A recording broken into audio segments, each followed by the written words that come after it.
party. So if you're in the Discord, we have a poll going right now where I'm asking everybody what other platforms would you like to see me most likely see me live on. If you're in the Discord, make sure you hit a vote on that. If you're not and you want to just send me a message or you want to join the Discord for free and put your vote in, because I can go live on YouTube, Kick, Twitch, Instagram, Facebook, LinkedIn, Clapper. I mean, I can go live in all these fucking places. So it's really just about where you guys hang out. TikTok, unfortunately, was the best place to grow my following. But I'm telling you, I like organically, in less than 2 years, we nearly have 10,000 people. I didn't do any follow trains and shit like that, which I'm really fucking excited about and really, yeah.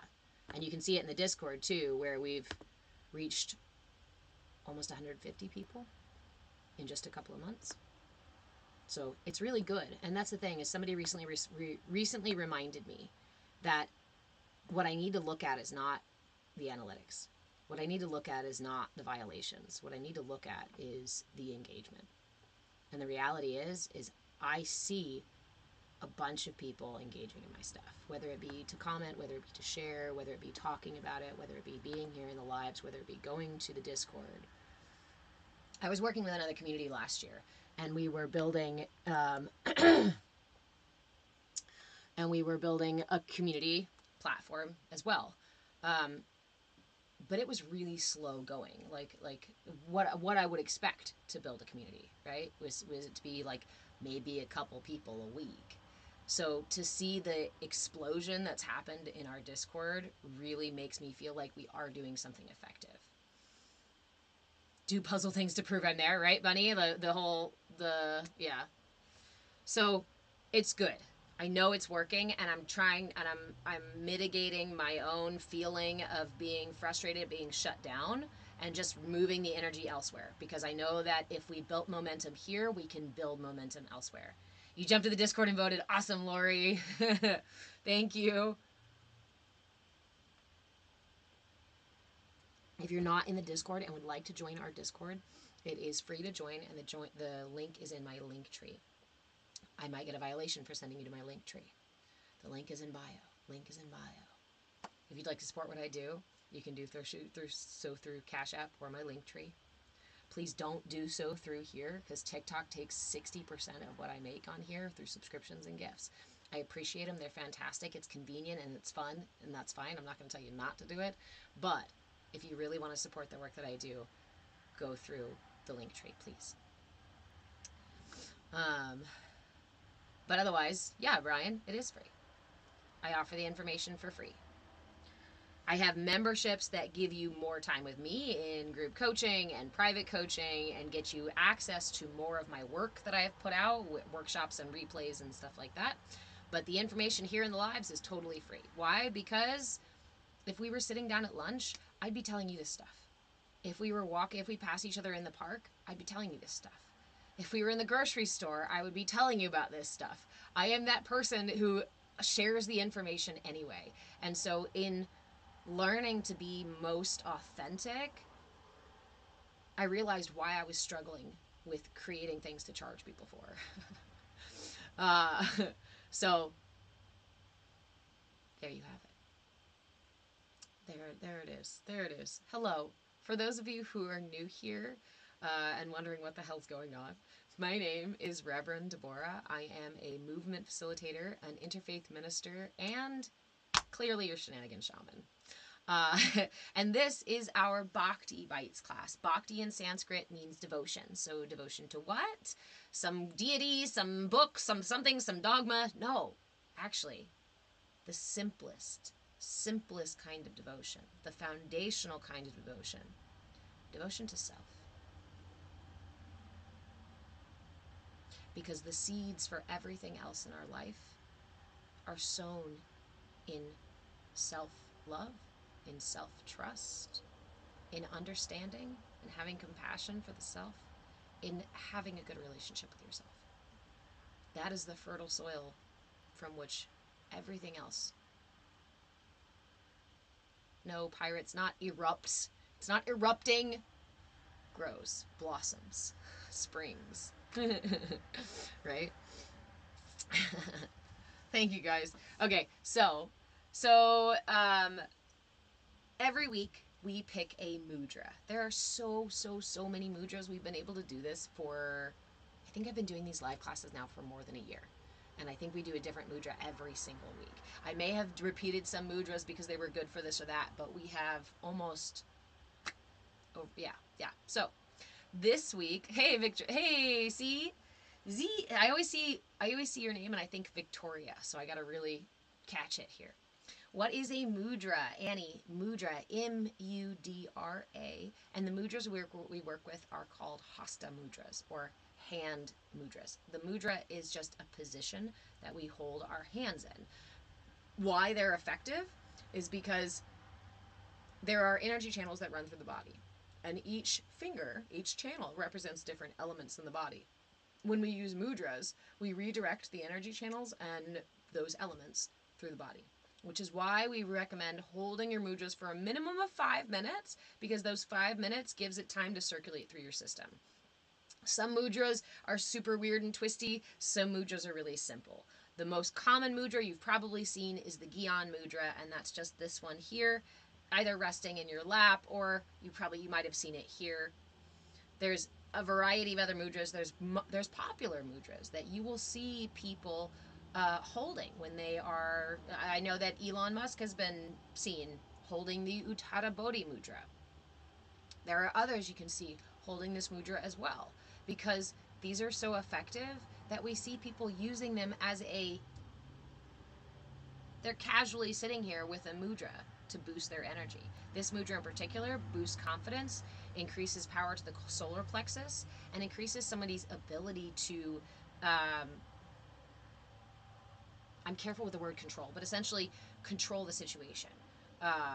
Somebody gives somebody more energy to move the situation based on their intentions, right?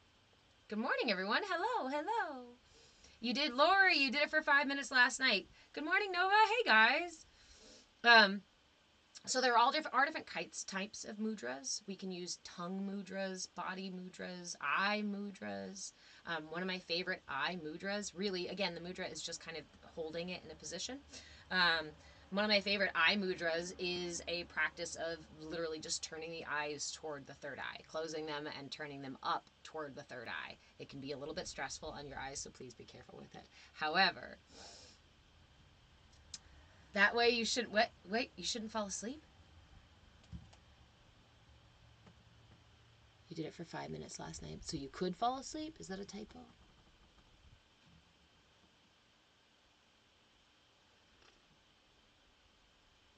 So, our mudra for this week. Monday, we sit out with our mudra for just 5 minutes to experience our mudra. Wednesday, we sit with the mudra and we add a little breath work. On Wednesday, we sat with the mudra and we added box breath or square breathing to the mudra. Because, well, let me tell you about the mudra first, and I'll explain why that works. Today, we're going to add more of a visualization piece to this meditation. So remember, if you are somebody who struggles to visualize or visuals aren't your thing at all, you can simply set the intention to receive the experience, set the intention to visualize something, and if it doesn't come to mind, you still give yourself an experience, and that's the point. Remember, meditation is a personal practice. The more you sit with it, the more it will resonate within you. And when we sit with meditation, we focus on the real simple foundational pieces, our intention and our attention. And we meet everything else with curiosity and willingness. Good morning, my friend Kimber. How have you been? Mwah. Sending you love. So, everything else on top of it, the visuals we might get from meditation, the even quiet mind, the feeling of weightlessness, the sounds of ringing in our ears, right? Whatever the things that we're hoping to get out of meditation, thank you, friend, those are not the focus. Lori, no, when I meditate, I fall asleep. Yes, I hear you. Aw, thank you, Glitterbee. You guys are so sweet this morning. You guys are really sweet. Hold on. There's big gratitude in my heart, so thank you very much. And I want to share that. I just want to hold space to receive all the sweet things that you guys are saying to me this morning. used to be very deflective with kind things. I used to have like canned responses to deflect kind things that people said. So now I make the practice of just sitting with it. Sometimes I still want to brush it off, but I try to just sit with it, right? Ooh, that sounds fun. Summer camp. Okay, so our mudra for this week is, it's called the Garuda Mudra. Garuda is a mythical bird, an eagle bird, a mythical creature with wings. So you bring your palms in, cross at the wrists. Bring the pads of your thumbs together and create pressure. Remember, most of our mudras, I tell you, no more than the weight of a nickel. Barely make any pressure, right? With this one, I want you to actually put pressure between the pads of your thumb. In doing so, it actually creates a little bit of tension in the hands, which help keep them spread open and wide, like the wings of a massive bird. Yes? So we hold it here in front of our chest. You can also rest it on your chest. You can do this seated. You can do this standing. You can do it laying down. Obviously, if you are driving, keep your hands on the wheel.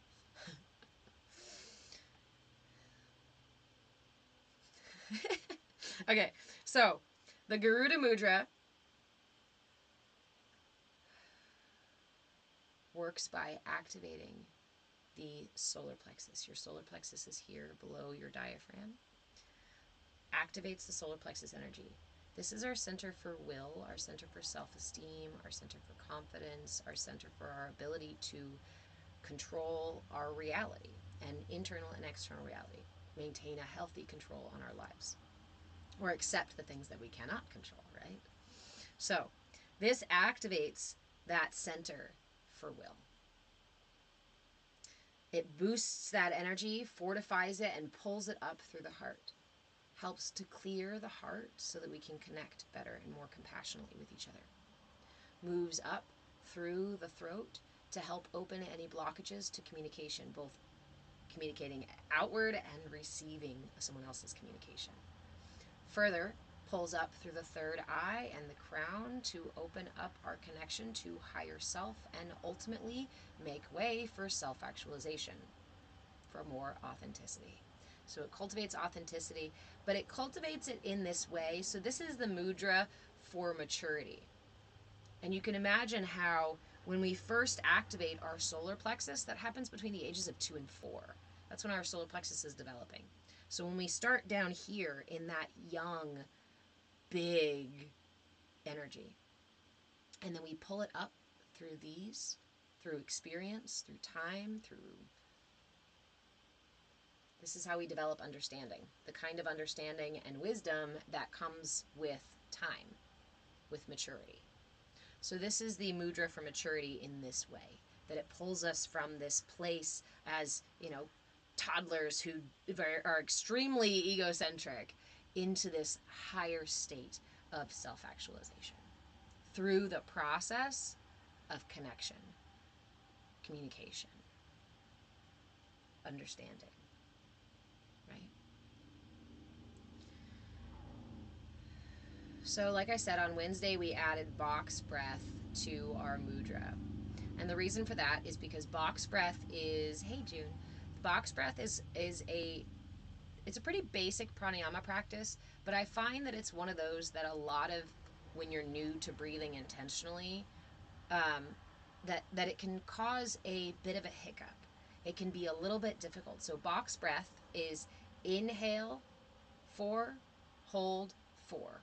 Exhale, 4, hold, 4. So you inhale for the same count, hold for the same count. Exhale for the same count, hold for the same count.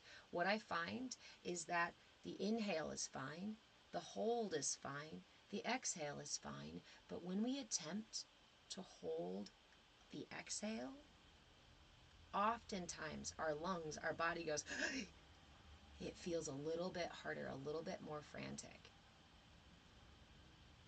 And in meditation, when mindfulness, we talk about this being close to, similar to the experience of end of life, when the breath completely leaves the lungs. And so it is challenging to the psyche to sit in this place of out breath, of no breath.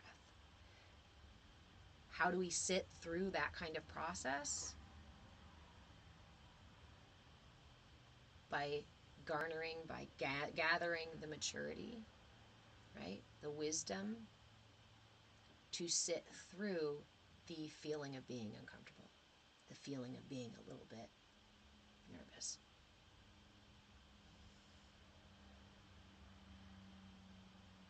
Hey T Wrecker, how are you? Yay! Feeding yourself with unconditional love today? Ooh, I love that. That's a fantastic way to spend a Saturday. So, our Garuda Mudra does a lot for us. Activates our solar plexus, pulls the energy upward towards self-actualization, boosts our confidence, boosts our ability to communicate, boosts our ability to connect, boosts our ability to hear wisdom and receive that wisdom. This is a good one to do outside as well because it's represented by an eagle. It's also known to be protective, particularly against snakes, which I also find it to be an interesting thing, right? Because snakes, on the shadow side of snakes, we talk about secrecy and manipulation, right? And these kinds of things. So I think that it also does a lot to protect us from these subversive, manipulative, sort of secretive kind of energies in other places in our life. And actually when you're out taking a hike. If you are out hiking in a place with a lot of snakes, or you might run into one and you want to just hold this one, this is known for helping to protect you from snakes. So, Lori, you're confused. Exhale for the count then of 4, then hold. Yes. Okay. So that's probably loud. Box breath. Because it makes a box. I inhale up, hold up for 4. Inhale, hold for 4, exhale for 4. Hold your exhale for 4. Inhale again. So it would look like so. It's kind of hard to show, right? But you'd go inhale.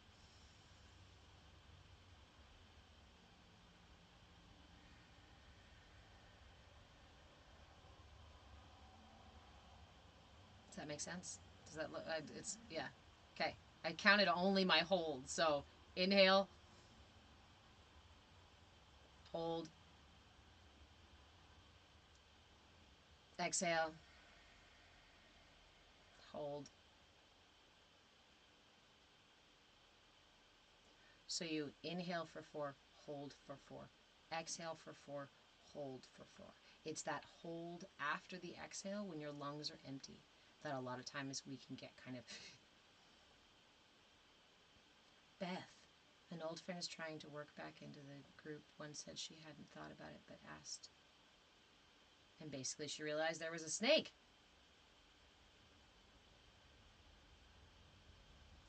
Catharsis, it really calms the system right down. I do find that this one has a settling energy, even though it pulls up energy. Again, it kind of gives this space of maturity, right? So this peace, this centered in self kind of maturity versus this frantic push-pull energy that we often have when we're younger.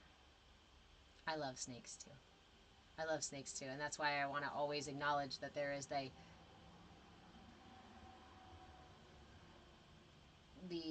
solar and lunar, the light and the shadow versions. Snakes are imperative in, there's a reason the snake is on the medicine cross and whatnot. It's a powerful symbolism. The snake is the keeper of knowledge and the keeper of secrets. But also that energy, just like everything else in the universe, every energy has a positive and a negative, a light energy and a dense energy. This protects us from the dense energy of snakes, of the serpent.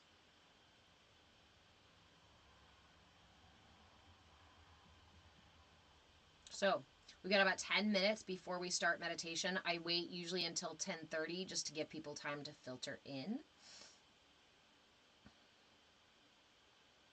You're very welcome, Beth. You're very welcome. Glitterbee, is it odd that square breathing leaves me a little lightheaded? It's not odd at all. It is a technique that we're really not used to, which is what I mean. Like, it's considered a really simple, like a basic pranayama technique, but I actually put it as a like intermediate pranayama technique when I'm sharing pranayama, because it does make the breath catch. It does make us feel a little bit uncomfortable or lightheaded. It's a difficult rhythm to find because of that extra hold. So, and that's it, catharsis. Just keep trying to find your rhythm. Here's a suggestion too. If you find that the count of 4 doesn't work for you, try 5, try 3. Go ahead and you can change the number. The point is that your all sides have to be even, right? So your inhale is even, your hold is even, your exhale is even, your hold is even. If you want to add more breaths to that and try to extend it or shorten it, you can do that. Be mindful though. You think you're like, oh yeah, I can take a 10-second inhale and a 10-second hold and a 10-second exhale, but try that 10-second hold after the exhale and tell me.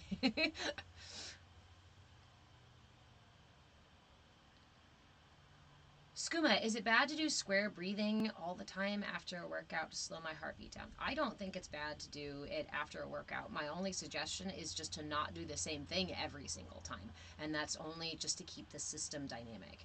I find that when we do the same thing over and over and over again, we create patterns, we create habits in the system, and those can be beneficial habits, right? But it's also important to mix those things up, especially with pranayama practices, because we want to make sure that we are activating different parts of our system. But square breathing is a really good one to settle the system. I really like 3-part breathing, which is Durga Pranayama, which is really just inhaling. This is another one. It's basic breathing, but when you first start doing this one, it's really awkward. Inhaling, pulling the breath through the belly, inhaling it to the lungs, and inhaling it to the collarbone. Exhaling from the collarbone, exhaling from the lungs, exhaling from the belly. Your body is odd, 3 or 5. I actually do like 5 or 6 a little bit better than 4. Good morning, Alan. Thank you for your time. Thank you for coming to join us. I thought same. Keep it new and exciting. I just know, I know that everything is interrelated, right? And I understand, I know that the system, as far as nutrition goes, when we do the same thing for 3 days or more in a row, our body becomes complacent. So if you want to boost metabolism, one of the first things that you can do is start varying your diet. Your body becomes expectant of some of the things that you give it. So if you give it for after 3 days, it goes, okay, this is what we do. This is the information that I'm receiving. And your body, because your brain wants to make itself right, your brain wants to remember things, your brain wants to know things, so your brain is going to say, oh, after 3 days, okay, this is what we're doing forever. And we start creating a habit after 3 days. That's why when you're quitting smoking, those first 3 days are really fucking hard, because there's something that shifts there. So because everything is interrelated, I translate that same concept to pretty much everything else as well.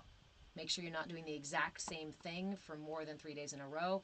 Even, right, we do self-care every day. Have a sadhana, have a daily practice. Make it however many minutes you want to, but vary it. Meet yourself where you're at every day instead of having a kind of rigidity. Now, okay, I will say this with a caveat. There is a time and a place for rigidity and for that kind of practice. If you are in that time and a place right now, then please pursue your practice. Don't stop your practice because I said that's going to, there is a time and a place for it. There are things that I do 40-day kriyas. I love to do 40-day challenges because it's a full 40 days, the exact same thing every day for 40 days, because I am trying to build a new habit, right? I'm trying to create a habit in my body and my system. Tony, what's my opinion on somatic work compared to trauma-informed training?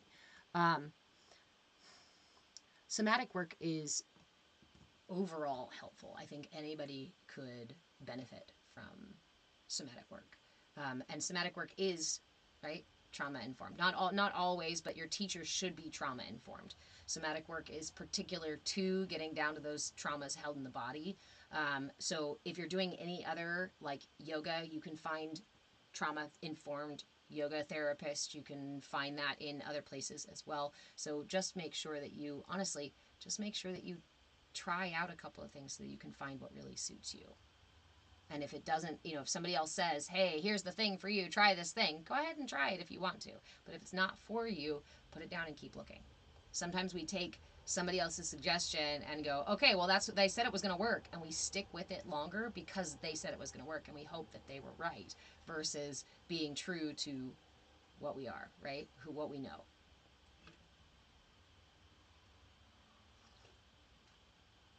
Grand Rising stuff, too. Do I do kids stuff? Yeah.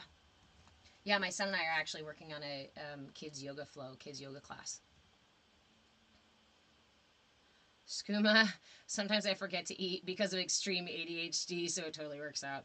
I know, I am a big, I'm kind of a bird, right? So I like to snack. I don't like to sit down for heavy meals. A big heavy meal makes me want to fall asleep, so I snack throughout the day, and that has helped a lot. I don't have ADHD, but I have trauma brain, which apparently is basically the same thing. You're considering taking either somatic training or trauma-informed yoga training, Tony Yogi. I think I think to decide if it was me, I would be looking more at the school and at the teachers and feeling into. We were talking about decision making yesterday afternoon, decision paralysis here, and sometimes too many details is too many details. So you can also do a muscle testing, right?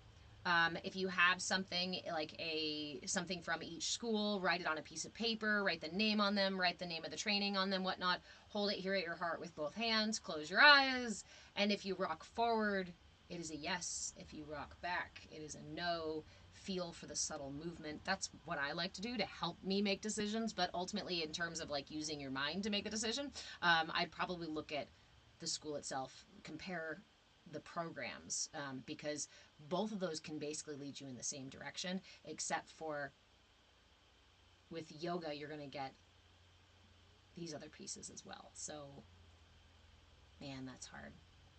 But yoga doesn't always touch on somatic. But you could take a program that was both.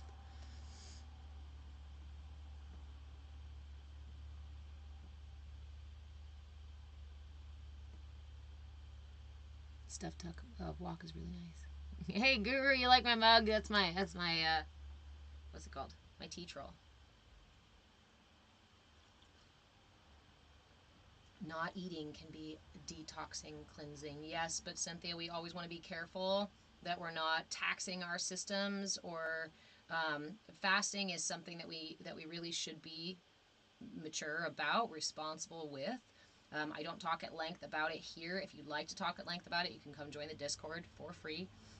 But I don't condone just stopping eating and calling it fasting. Fasting can be done with responsibility. Tony, you have totally, you know how to reach me, my friend. Interesting observation, Alan Hall. Metalheads are good people pretending to be bad. Hippies are bad people to pretend to be good. Thank you for your insight, friend. I love you too, Tony. Cynthia, intermittent detoxing. Again, to each your own, and make sure that when you are doing intermittent fasting or stop eating fasting or any type of fasting at all, please make sure you are intentional and responsible with it, because that's the most important piece. Don't just stop. You can hurt your system. In fact, if you go without doing so for an extended period of time, eating again can really hurt your system. So it's imperative that we're responsible. And again, with the culture around food out in the world, I don't want to get too deeply into it, so I'm asking you not to talk about intermittent fasting or fasting as detoxing and that kind of stuff. Otherwise, I'm going to go ahead and mute you, because I've already said a couple times we're not going to talk about it in here. So we're going to go ahead and redirect, right? Okay. Alan Hall, have you ever been in an intentional community? You ever been part of one? Or are you just speaking from third, fourth, fifth party experience? Curious. When we speak from our ignorance, it usually looks pretty obvious, especially to other people who are not ignorant about the subject.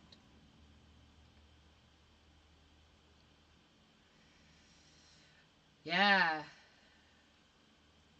Taking things out of your diet that are not working for you is definitely a good thing, right? Again, we need to be mindful of ourselves and our systems. There is not one right way for everybody. Hey guys, guess what? It's 10:30. It's 10:30. So, do you guys want to sit with me for a meditation with this mudra? Again, our mudra this week is the Garuda Mudra. Do I have moderators in here before I start with the meditation? Do I have moderators?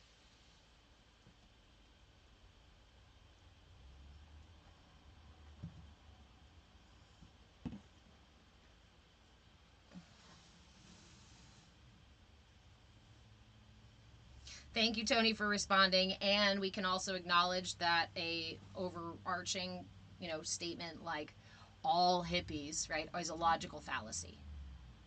All metalheads is a logical fallacy. I just ran into a punk friend of mine today talking about how they turned into a hippie and laughing about it. We were laughing about how that's because punks are actually good people. But again, so our meditation. Wait, I'm still waiting. Do I have mods? Do I have moderators here before I start the meditation? Because I want to be able to close my eyes and enjoy the meditation. If I don't, then I'm going to go ahead and mute some people here really quick. I love metal and punk and do yoga. Yeah. Well, and that's what I was laughing about, is that a lot of us who, were in our more punk phases have now softened into our later, hippie, earth punk phase. Hippie punk phase, where we've gotten out of the angstiness and realized that we could actually be engaged with our manifestation and shit. It's like, hey, you know what? They were actually kind of right. This manifestation shit really does work. Didn't want to touch the statistic question. Very telling. What statistic question? Oh, I'm sorry. Was I supposed to stop everything I was doing and pay my undivided attention to the random person who came in and decided to argue with the content that we're... No. So, we'll go ahead and usher you out of the room, my friend. But you are welcome to come back on the next live. Thank you, guys. Just looking for peace in our lives at this point, right? That's it. Remember that the lives are still a public space. We are essentially sitting in a park, hanging out, talking about mudras and meditating, and all manner of people can come through. We do want to meet them with curiosity and willingness, if at the very least, compassion if we can. But ultimately, just like any other space, whether you're in a church or a temple or a classroom, we all must be responsible for our behavior in that space so that everyone can enjoy the space. If someone is unable to be responsible for their behavior, which happens, right? We're all at different points in our lives. Then they get ushered out of that space. If you come into a classroom and you throw a tantrum, you're going to be ushered out of that space. If you walk into a church and start telling people that you don't agree with what they're doing, you're going to be ushered out of that space. Because this is how we cultivate a safe space for everyone, that we keep it inclusive by allowing people to come and go, but also protecting the quality, protecting the energy of the space. So, here, my friend, is our meditation. Okay? If you're ready, grab your mudra. If you're prepared, grab your mudra. Turn your palms in, facing your chest, cross at the wrist. Bring the pads of your thumbs together and create a little bit of pressure so that it pulls on the fingers and keeps them nice, open, and wide. Again, this is going to be a little bit of a longer meditation, so sit with us as long as is available to you. You don't even have to close your eyes if you don't want to. You can just listen in. If you hold the mudra for at least 5 minutes, you will receive benefit from it. So, when you are ready to settle into your meditation, go ahead and close your eyes. And take 3 deep breaths to fully arrive here for the space. Inhale, pulling the breath through the lungs and into the belly. And sigh it out. Inhale, lifting the heart and lifting through the top of the head. And sigh it out. Inhale again, lifting or expanding the rib cage in all directions, front, sides, and back. And let it go.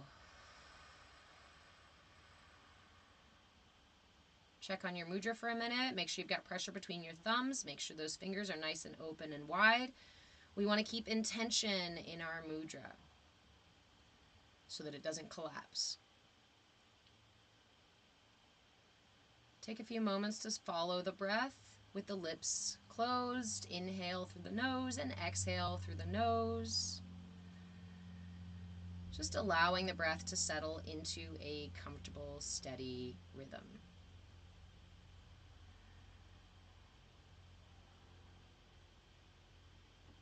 Take this moment to cultivate your presence in this space. So anytime you notice tension in your body, in your mind, in your breath, let it fall away just as easily as it rises. Thoughts are going to rise in your mind. Allow them to fall away, same way your heart rises and falls on your breath.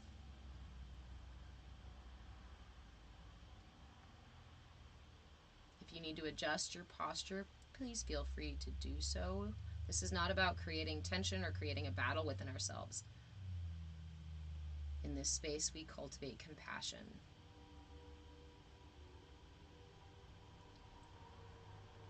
If your mind is particularly busy, you may spend a great deal of this meditation just bringing your attention back to a focal point.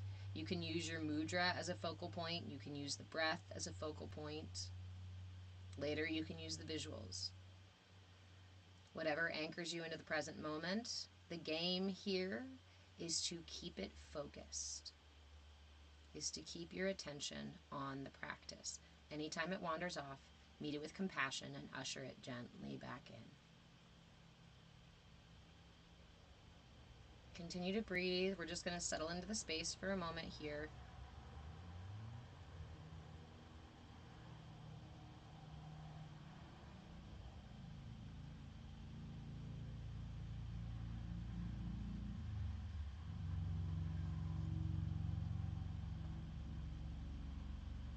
Inhaling and exhaling.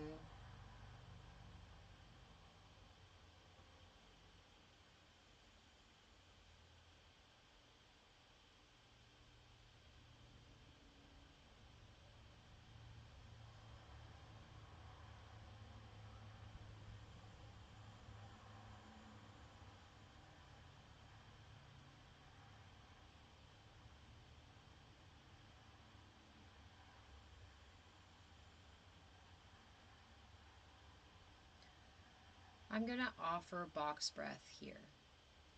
We will do a couple of rounds of box breath, and then you can either stay with box breath or you can switch to the visualization part of this meditation.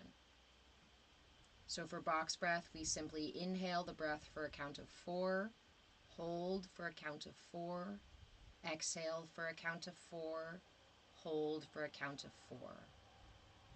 Inhale, 2, 3, 4, hold, 2, 3, 4, exhale, 2, 3, 4, hold, 2, 3, 4. Continue at your own pace. We're going to go through several rounds here.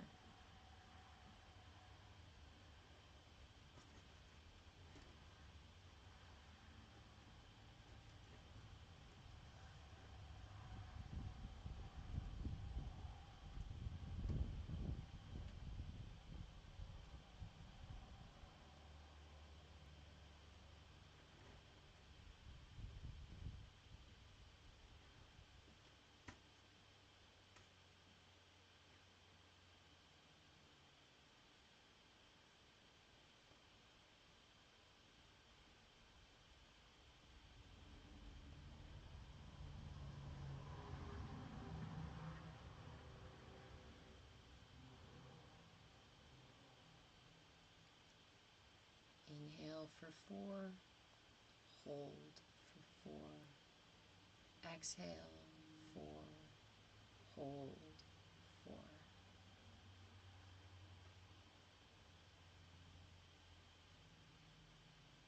Try to cultivate nice, steady breath.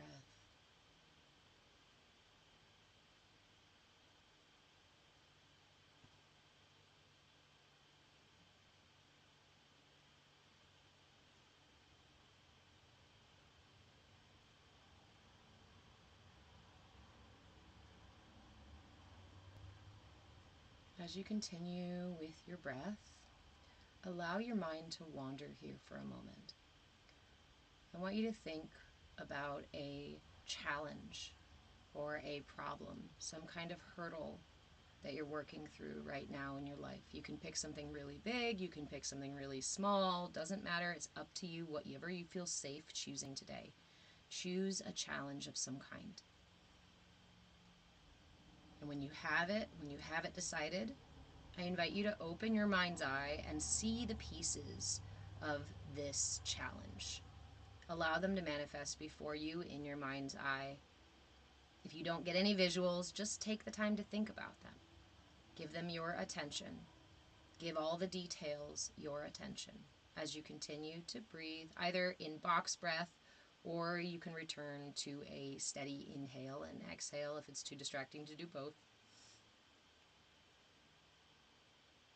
Choose your challenge and begin to allow it to manifest in your mind's eye. Give it your attention. Allow it to absorb your attention.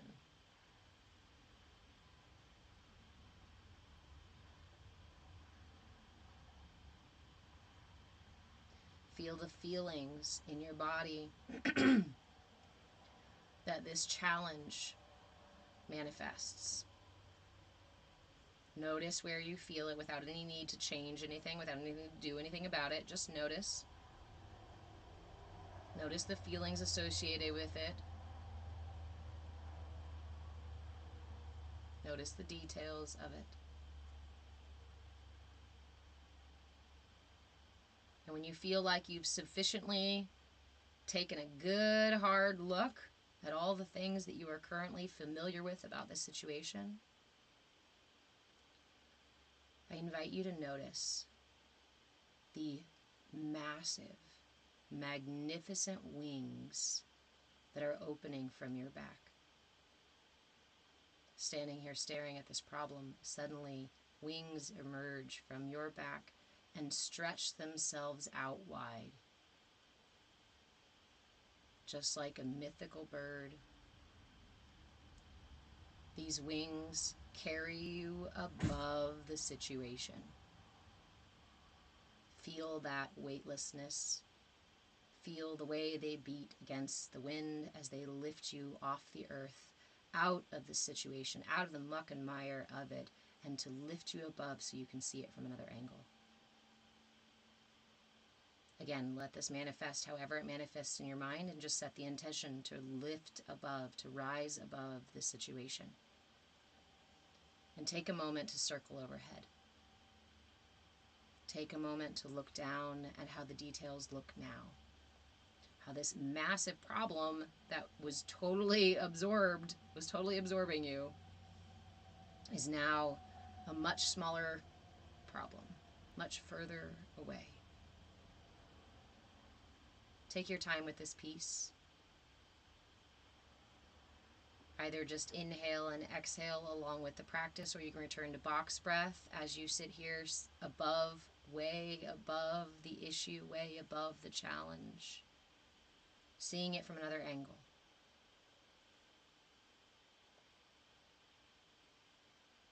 During this time, you may notice all manner of things. You may see things, you may hear things, you may feel things. Try not to get too attached to any of these things. The important pieces you will remember. You will receive the important pieces. So just stay with the practice. Stay with the breath, stay with the visual, stay with the intention. Check in on your mudra, make sure it's nice and firm in your hands.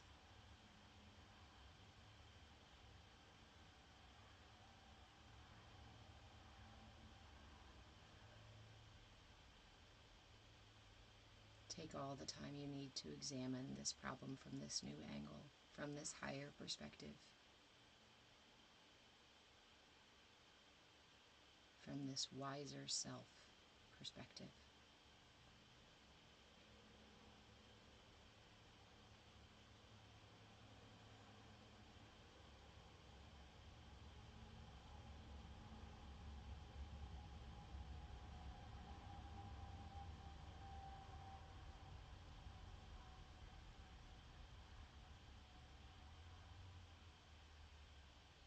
When we employ our senses in meditation, we enhance our experience. So I encourage you to use your mind's eye to listen,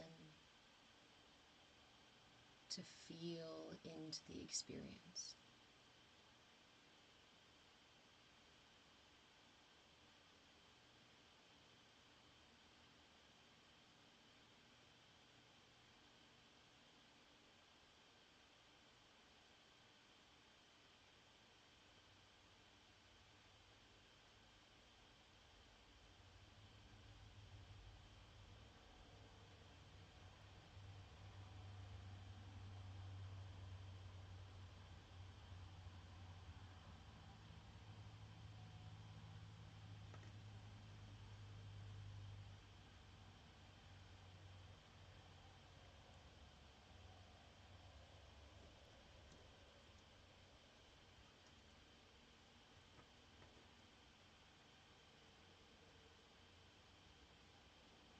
All of your attention, all of your focus, examining, watching as this challenge, problem shifts, changes, morphs into a way that garners deeper understanding,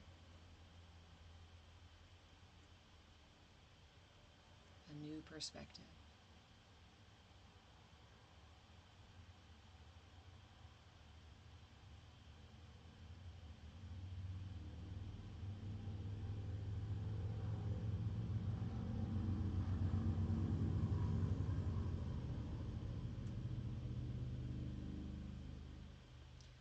I encourage you to sit with this practice as long as it feels comfortable to do so. I encourage you to revisit this practice, especially if this is a challenge that is big in your life, or if you feel like you didn't receive much insight today. Take this practice with you. Sit with it. Allow it to echo within you, resonate within you, until it offers you the wisdom that it holds within.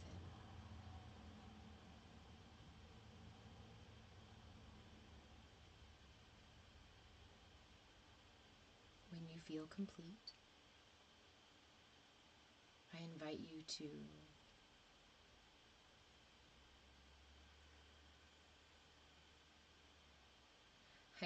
bring your hands together into prayer, or simply lay one over the other over your heart in gratitude for today's practice.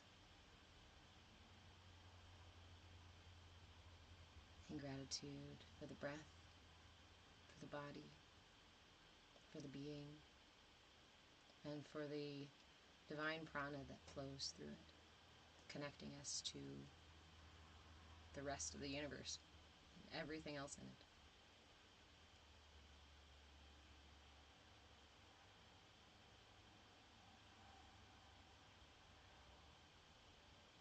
Offer yourself some gratitude for taking the time for self-care today. And thank you for joining me for today's meditation.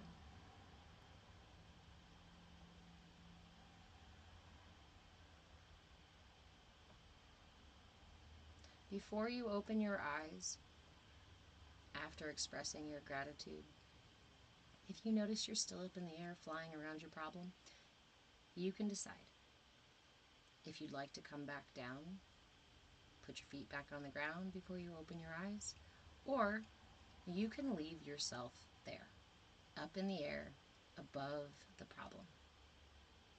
Sometimes I find that doing so gives me insight later on. So I encourage you to do what you feel called to do. When you are ready to completely come out of meditation, please do so slowly. Offer yourself wiggles and stretches.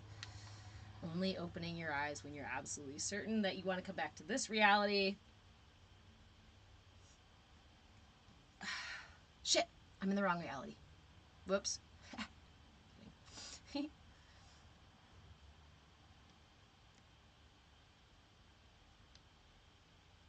Hey, Ricky, I love you too.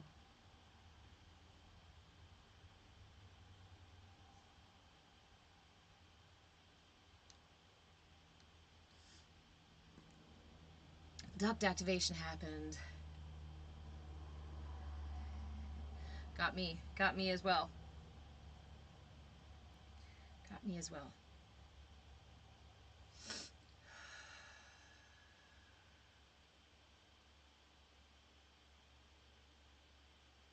You guys are very welcome. Happy Saturday.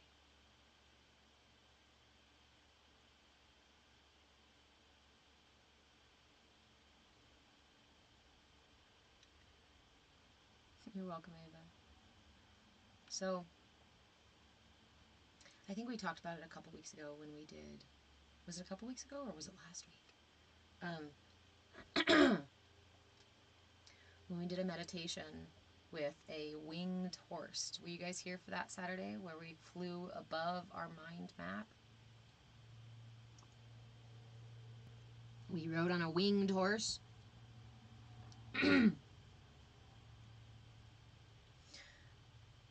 I was diagnosed in my early 20s with fibromyalgia. And the doctor even said, "You're too young for this," as they were diagnosing, right? As they were writing it down on the paper, like, "You're too young for this diagnosis." I'm like, "So is it wrong?" They're like, "No." So I sought healing, right? My whole body was in pain. I couldn't, you know how when somebody lets you go by in traffic, right, and you're a pedestrian, you go to cross the street really quick, you're like, "Oh, thanks," and like run across the street. I couldn't across the street. I would go, "Oh, thanks," and then like because I couldn't move that fast. My body felt like it was going to collapse on itself if I jumped on a trampoline or hopped off a countertop. Like, my body was in so much pain all the time. And so when I got this diagnosis, I went to different practitioners. I went to Western doctors. I went to homeopathic doctors. I went to naturopathic doctors. I went to energy workers and acupuncturists, and right, all these different kinds of people to try to see what was the best way to treat this.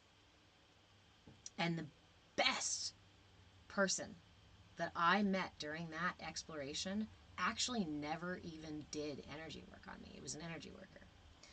And he said, in our little interview about whether or not we're going to work together, he said to me, he goes, "Well, tell me about your life. Tell me what your life is like. What's the story of your life? Give me a synopsis." And I went, "Well, I feel like I'm climbing Mount Everest, and every lesson I learn is just a brick in my backpack, and I swear every time I think I find like I'm almost to the top of the mountain, it's just another plateau. And what's worse is I get to these plateaus, and sometimes the mountain has these fucking overhangs, and I feel like I'm just clinging on for dear life with the tiny bits of fingertips that I have, and that's it." Of course, saying this, my body becomes tense. Tears start coming out of my face. I feel the anger and frustration that is involved in that kind of idea. The weight of all of it. And as if he was talking about the color of the sky, he said, "Well, no wonder your body hurts."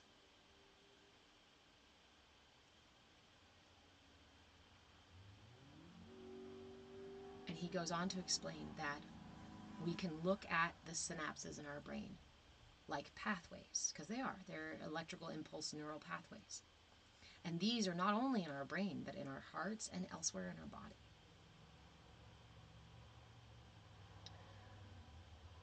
These create a map within us. A map of habits, a map of ways of getting from this place to that place. And we develop this map throughout our lifetime. When you're an infant, You're in the middle of this clear, empty, field, and there are some tools. There are little roads there. I'm not saying infants are blank slates, because they're not. There are little roads there. And as an infant, the only way that we can get from hunger to satisfied is through that means of, right, crying and moving my arms and screaming, like, that's all I do. Oh God, help! Something's wrong. Help! Sorry. That's all we can do. And when we get a little older, usually our caregivers tell us, hey, wait, now use your words. Now let's not use our hands. Let's find other ways to communicate, right? So we learn new ways of getting from uncomfortable to comfortable, getting from tired to rested, getting from hungry to sleep, getting from afraid to feeling secure, right? All of these needs that we try to meet, we do so by building neural pathways. And these become a map, so to speak, in our mind of ourself, of the way that we operate internally and externally. This can be a really powerful reflective tool. Because when we think about it this way, we can literally take the bird's eye view on all of these different habits and things that we have. The stories we tell ourselves about us, about the world, about others, these create pathways. When I was a toddler, right, and I threw tantrums, those eventually, learning new tools, I stopped using the tantrum tool, right? Maybe?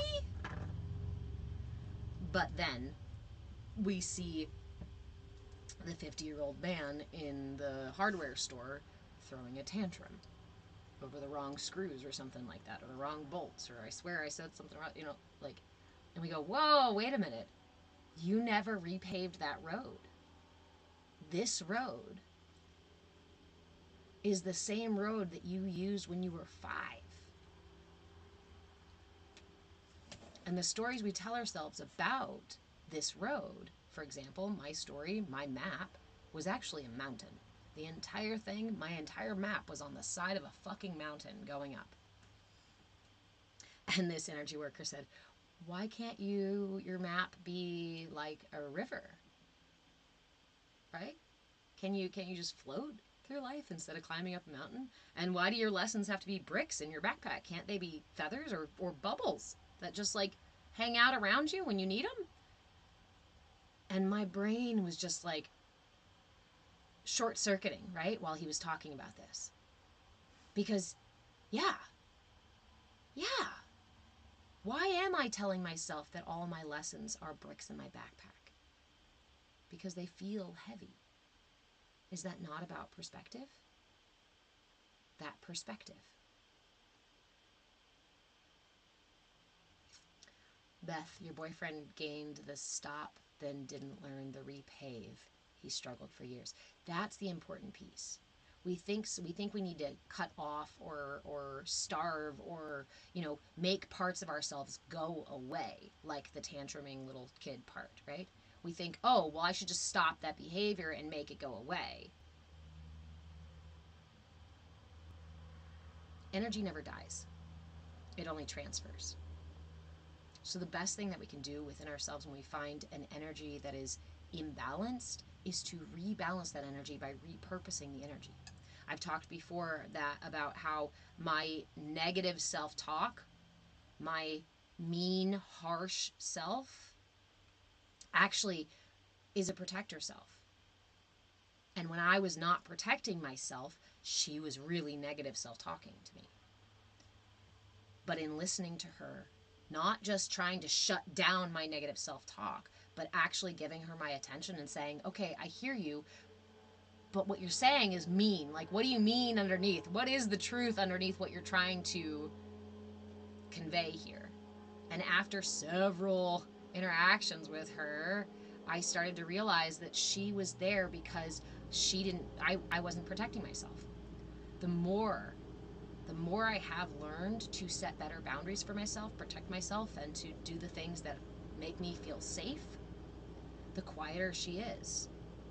And I can feel that shift into a almost feeling proud of me for protecting myself. We can shift these energies. Ooh, Leb, way to turn that around on me. Why collect the bricks when you could pave the road with them? Follow the yellow brick road. Follow the yellow brick road. Follow the yellow brick road. Where was the roof? Sorry.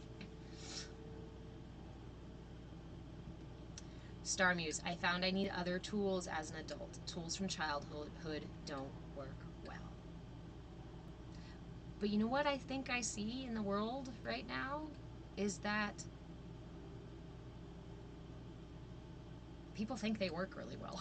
I don't know, or maybe they're not examining them, or I see a lot of these behaviors that have gone unexamined and nobody's taking responsibility for themselves and just being like, oh, it's so-and-so's fault, or it's the system's fault, or it's my parents' fault, or it's my trauma's fault, or I'm like, maybe when you were a child, sure.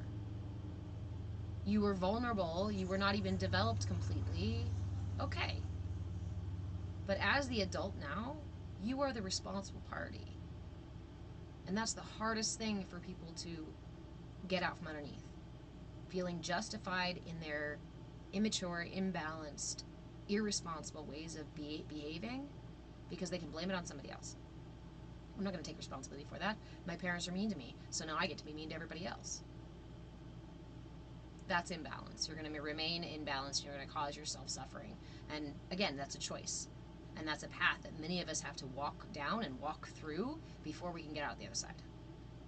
Sometimes we have to throw a bunch of tantrums in public places or with our friends or in adult situations and get really embarrassed several times, or just at least recognize that, shit, I lost friends because of that.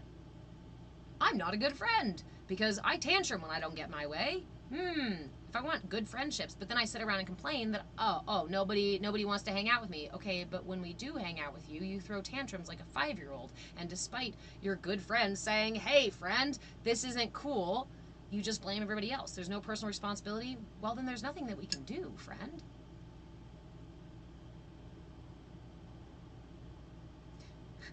Beth, my ADHD has played the Munchkins for several years. This is why, again, there's a pirate ship. There's also, fun characters like that. Actually, mine are the Oompa Loompas from...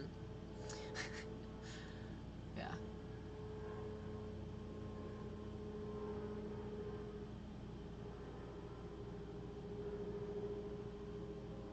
Leb, you think I've been paving the road with those bricks for a while? I have. I turned them into bubbles, and then I started constructing my bricks on purpose. Ooh, T. Rucker.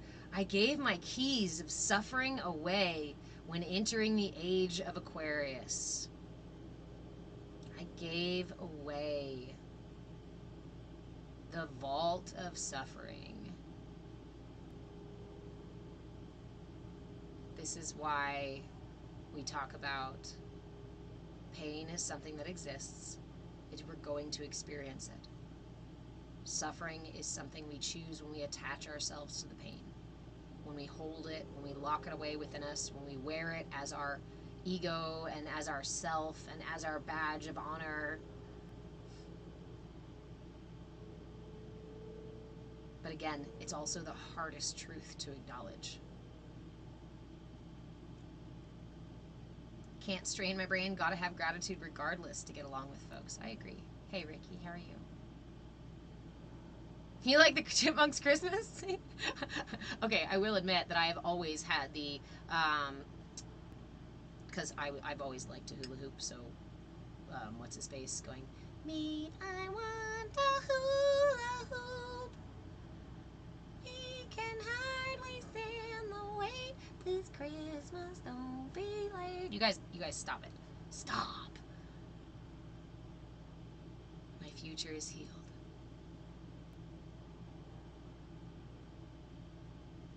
Can't strain my brain. You say there is no pain you can put yourself through to learn anything. I don't know. I still believe, I still understand that there is a learning and things that we can learn when we choose pain. Things that we can learn when we choose suffering. things that we can learn when we choose to be the asshole in a situation, things that we can learn when we choose to be the saint in a situation. That's why this opportunity for being alive is really about the experience you choose. There are lessons and gifts and things in there, and I'm never going to tell somebody that the highway is the right way, you know?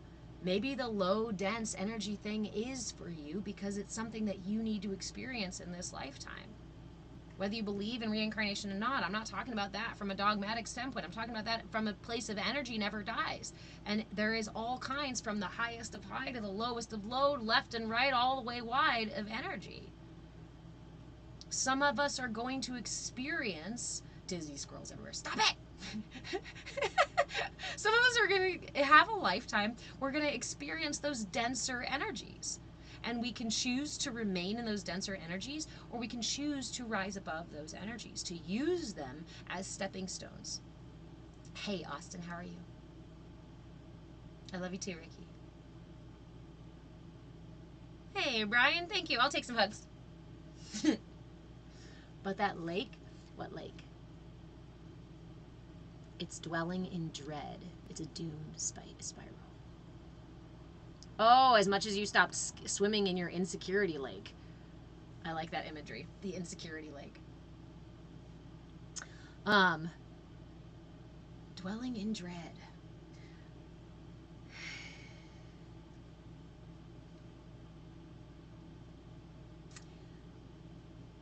Somebody came to my live yesterday talking, or was it yesterday or the other day? Several days, talking about how yoga and these kinds of things cultivate demons, right?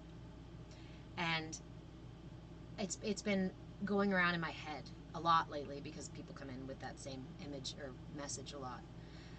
And I just keep thinking about how we can cultivate demons anywhere, anytime, with any practice. The tool itself is not positive or negative until we use it. The way we use it makes it positive or negative. We can demonize yoga, we can demonize the Bible. We can demonize our friends, we can demonize strangers. And we can become that same energy too. That is the choice. I can experience pain and attach a story to it, consume it, and allow it to live within me and operate my body and my mind for me. I can relinquish control and give fear the helm and let it drive my ship. There is an experience. I will experience something when I do that. And there will be lessons and things to learn within it, experiences to be had within it.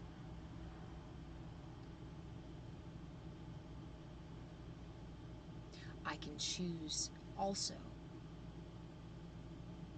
when fear arises, to take it by the hand, give it a squeeze, and say, "Get behind me, I got this." All energy is neutral until we cast judgment. I want change. Howling wolf meditation? Oh!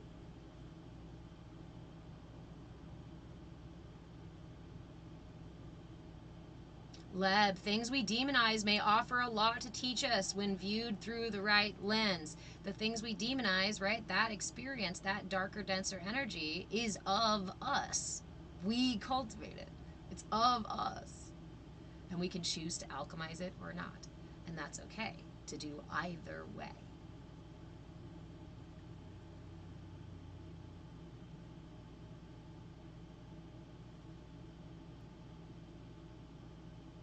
Can't strain my brain. Wherever you go, there you are, and yet everywhere you are, you're not any of those places either. Right? The paradox. I am, and yet I'm not. I am all, yet I am one.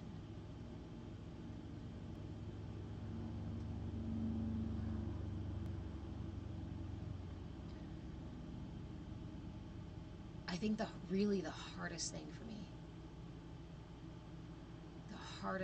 me, in my path, was letting go of the things, how attached I was to things like fear, to pain, to resentment.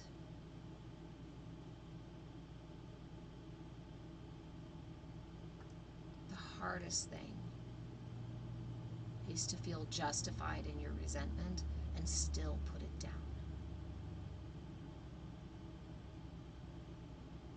Brian, you like the Garuda Mudra, the phoenix hand thing? This is our mudra for the week. Today's our last day with this mudra, so take it with you. We did do a meditation earlier. If you want to replay for the meditation, it is on YouTube. I move with change on all the platforms. But I hang out in Discord. There's a free link to join the Discord if you'd like to. We talk about mudras and a whole lot more.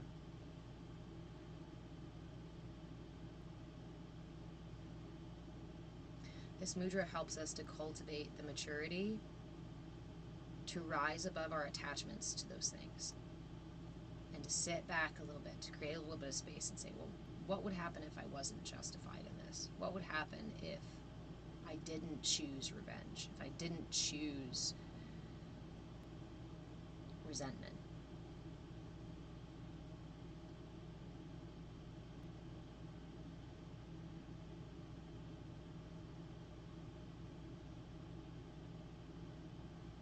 Gives me great clarity. Yes. It is the attachment and separation for me. This community is such a clear mirror to sit with. Love you, T-Wrecker. I say a lot because when I first started doing this work, right, when I first started doing the step out of feeling justified about a feeling, the thing I noticed is that it literally felt like I was tearing my body through something. Like I was in one of those Velcro suits and smashed against a wall, right? That, can you imagine if you were actually stuck like that? How much energy it takes for you to rip parts of your body off of the wall and then keep yourself off the wall. That's the reason they use it in fucking those cool TV show games, because it's a challenge. When you first start, careful those pirates. When you begin doing this for the first few times, it can feel like moving a mountain. It can feel like pulling yourself off a Velcro wall. I feel so justified in my anger. I feel so justified in my resentment. Obviously, I'm allowed to be angry. They did all these fucking things to me. Yes. And they're still living rent-free in your mind, and you're still carrying that energy. What is it really benefiting you? What is resentment really doing for you except for weighing you down? Can you let go of it for yourself, not for them? Again, when we talk about forgiveness, especially the early on forgiveness is not for anybody else. It's for you, so that you don't carry that weight, so that you don't harbor that burden. Harbor that burden. Yeah. The pirates are doing funky things up here in the ship today, so be mindful, beware. Your ship was stuck and then the tide came back. Nice.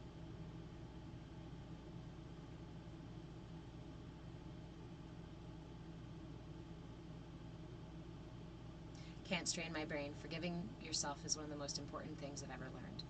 When we first do it, it's not easy. But I want to encourage you to try. Because the more you do it, the easier it gets. The more you do it, the easier it gets. The more you develop a relationship with the different parts of self, the easier it gets to hear them and to communicate with them. Imagine all the people living for today.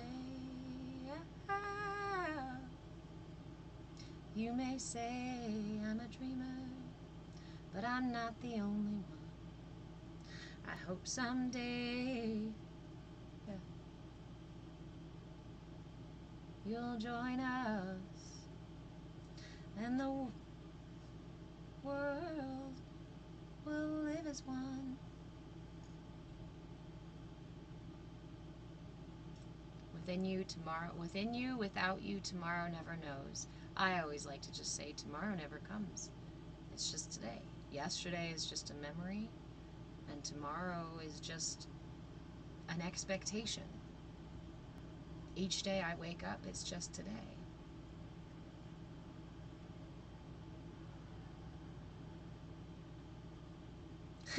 Stephen, wish it was easy as dumping spam from your phone. It gets that easy though. Let me tell you. It gets that easy.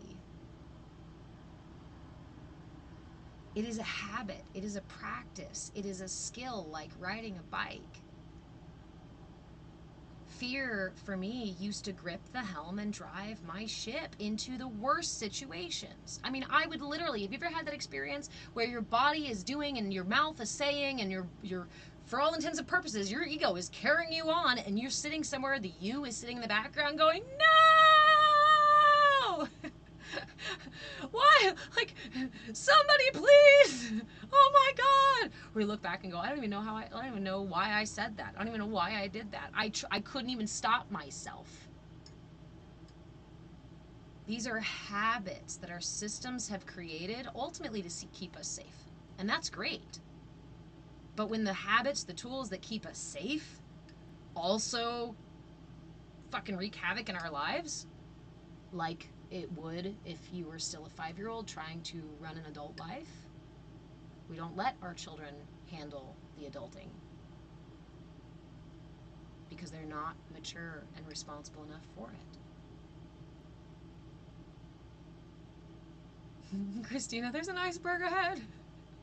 The iceberg is always, that's a really good one because that's the internal process of like, oh, look, that's just a little thing. That's just a little memory. And then you start doing real mindfulness excavation and you're like, oh, shit, there's like 90% of the iceberg is underneath the surface. I had no idea that dense, dark energy was under there. Shit.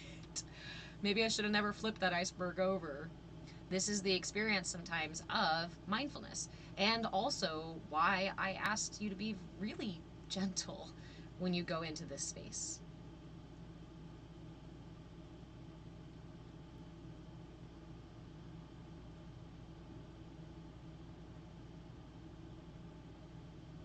Brian, that's beautiful. Enjoy present moment. I told my neighbors I love them. It empowered me. I pray for them too. Funny how love fills our cup too in that way, right? Unconditional love fills our cup in a way that's different than conditional love.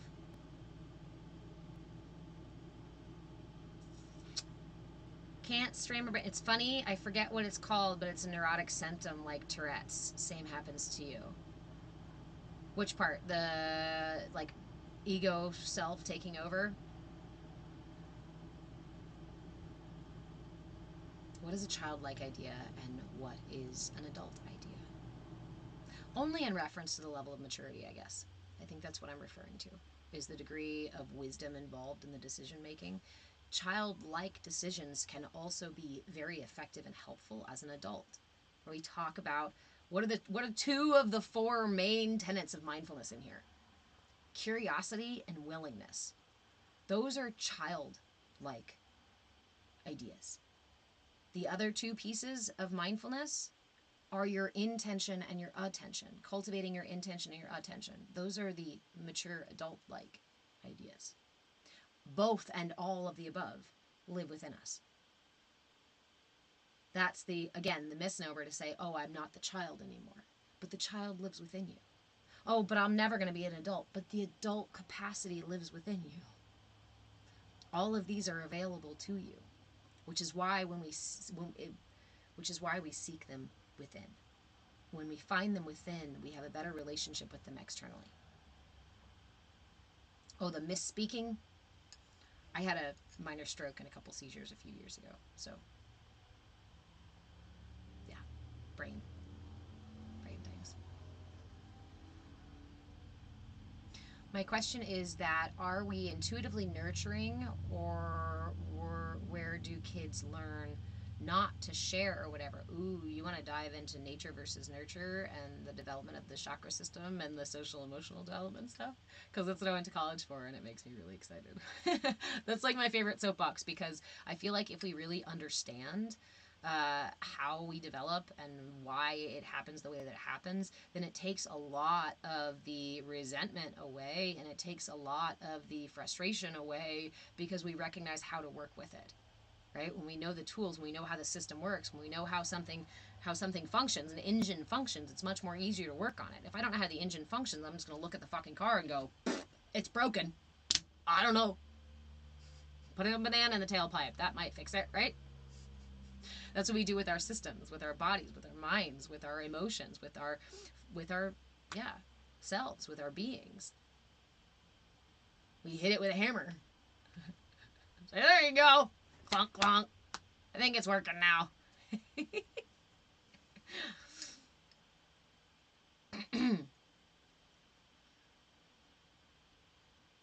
Ricky, is there a way that I stopped them from taking the helm, taking control of the steering wheel? Lem, thank you for the PSA. A banana in the tailpipe will not fix it. In case you were worried, in case you were wondering, don't worry, I'm not going to put a banana in my tailpipe. Oh, but turns out that Can't Strain My Brain has watched their grandfather shove a rope into a tailpipe and get the catalytic converter working one time. So apparently there are benefits to shoving things in tailpipes. I think we're devolving. So, Ricky, is there a way that I stopped them from, I'm assuming you mean stop them from grabbing the helm, taking the ship, driving us into chaos, that kind of stuff? Thank you, Steven. Yams work too? Stop it, you guys. How do I stop it from happening again? Okay, here's the reality. We are all on a healing path, right? And I will be the first person to tell you, I am not your guru. I am not a master. If I'm a master of anything, it's a master of change, right? It's the master of just shenanigans, maybe. I am still very much in the middle of my journey. And I share with you guys the tools that have worked for me.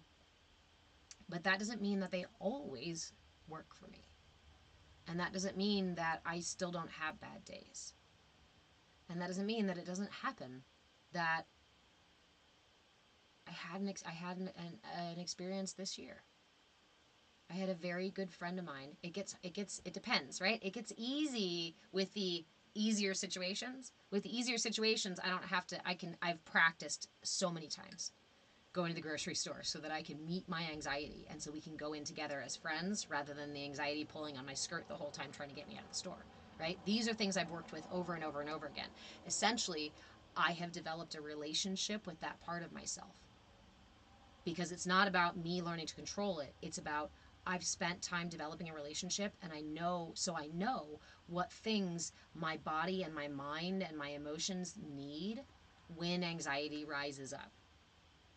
I know how to treat it. I know how to address it. I know how to hold space for it. So that doesn't grab the helm quite the same.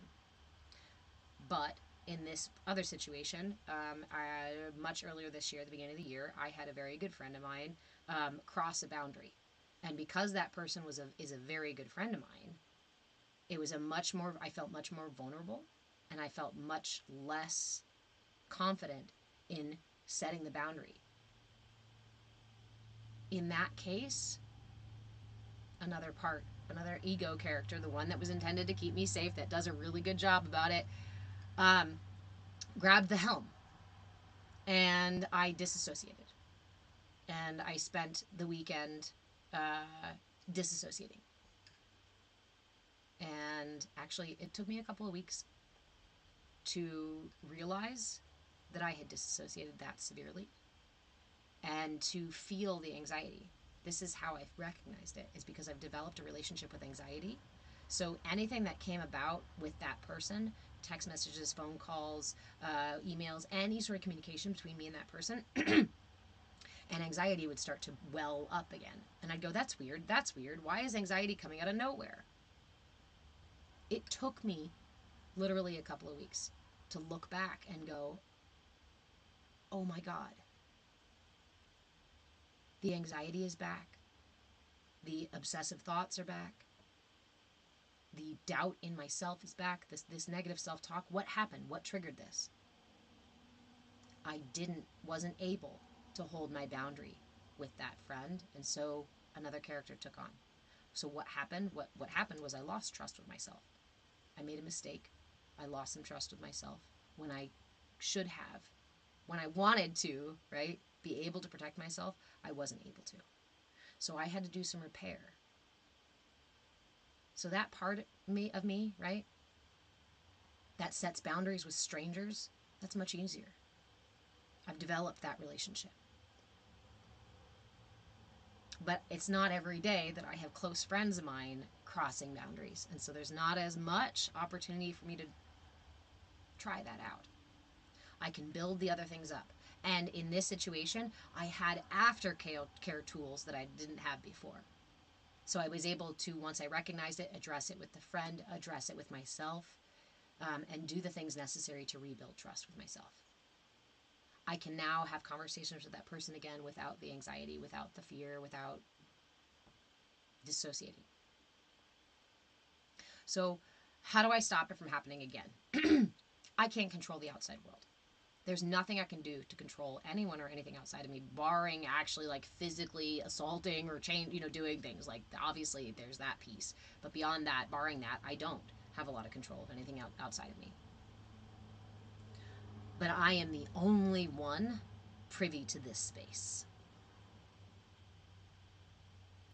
So I am the only one that can manage this space. And I use the word manage instead of control intentionally. Because it's not about coming in here and being the authoritarian, being a fucking dictator and crazy shit like that. It is about developing relationships, trusting relationships with myself. When I used to try to push away and make the parts of me stop that I didn't like, the energy almost always pushed back. And that's what I mean when I say I've never been able to completely atrophy or get rid of any part of me. It shifts. It evolves. It matures. Yes. But none of them disappear. So if you're in the middle of trying to like decapitate your road rager, I invite you to shift and build a relationship with them first. This can be hard. It can be scary when we build relationships with part of ourselves that we don't like. We have to set aside our own judgment of that part and recognize that the reason it is doing what it is doing was simply to keep you safe. And somewhere along the way, that tool was effective to keep you safe. Just like tantruming was effective to get a need met when you were a kid. If it remains effective, we continue to use it. Leb, you had some old patterns come up recently that led you to disassociate for a while as well. And this is the thing. We're humans. We're on a journey. This journey is about experience, and it's about going through a lifetime. Expect that you're going to move one step forward, two step back. Sometimes two step forwards, one step back. Even the ocean, as the level of the ocean water rises, even the ocean still takes over the beach in increments. It goes into the water, the tide goes onto the beach and then pulls out to sea. And then a little more onto the beach and then pulls out to sea. And then a little more onto the beach and then pulls out to sea. And then for a few waves, it like barely touches the beach. And then there's a big wave and you pull way ahead and then it doesn't go back down, right? It is not some static, we go from A to B to C to D to E to F to G, and yay, I made it! Our public school system and rote learning teaches us that is the steady, ticking progress is the only way to make progress. Don't stop. Keep working. Don't rest until you're done, until the clock says you're done. It's a dynamic experience. It's a push and a pull. It's a rise and a fall. It's a try and fail. It's a try again and fall. It's a learn to fly and then hit your head on a tree branch. Oops, I'm still learning.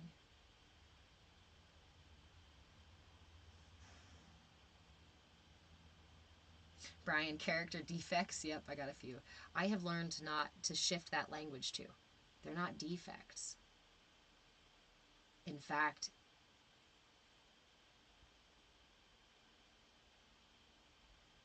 they are so effective. That's the thing. When I'm developing, when I'm young, one more day, totally not serenity. Are you excited? Tell me what you're doing. Or come over. When we're developing, I want to shift it. Like, I want to shift it into a story here. Because I feel like if we shift it into a story, then we can understand it better. And we can play with that story better.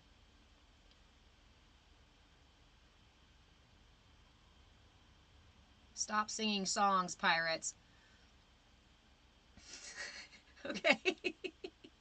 So when we're born, we all carry with us this beautiful golden spark, this piece of divinity, this magnificent golden key, this gift we have to the world.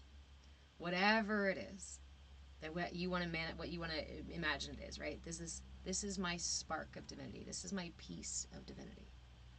And it's my responsibility in this lifetime to give it to the world. To put this puzzle piece in exactly where it needs to go.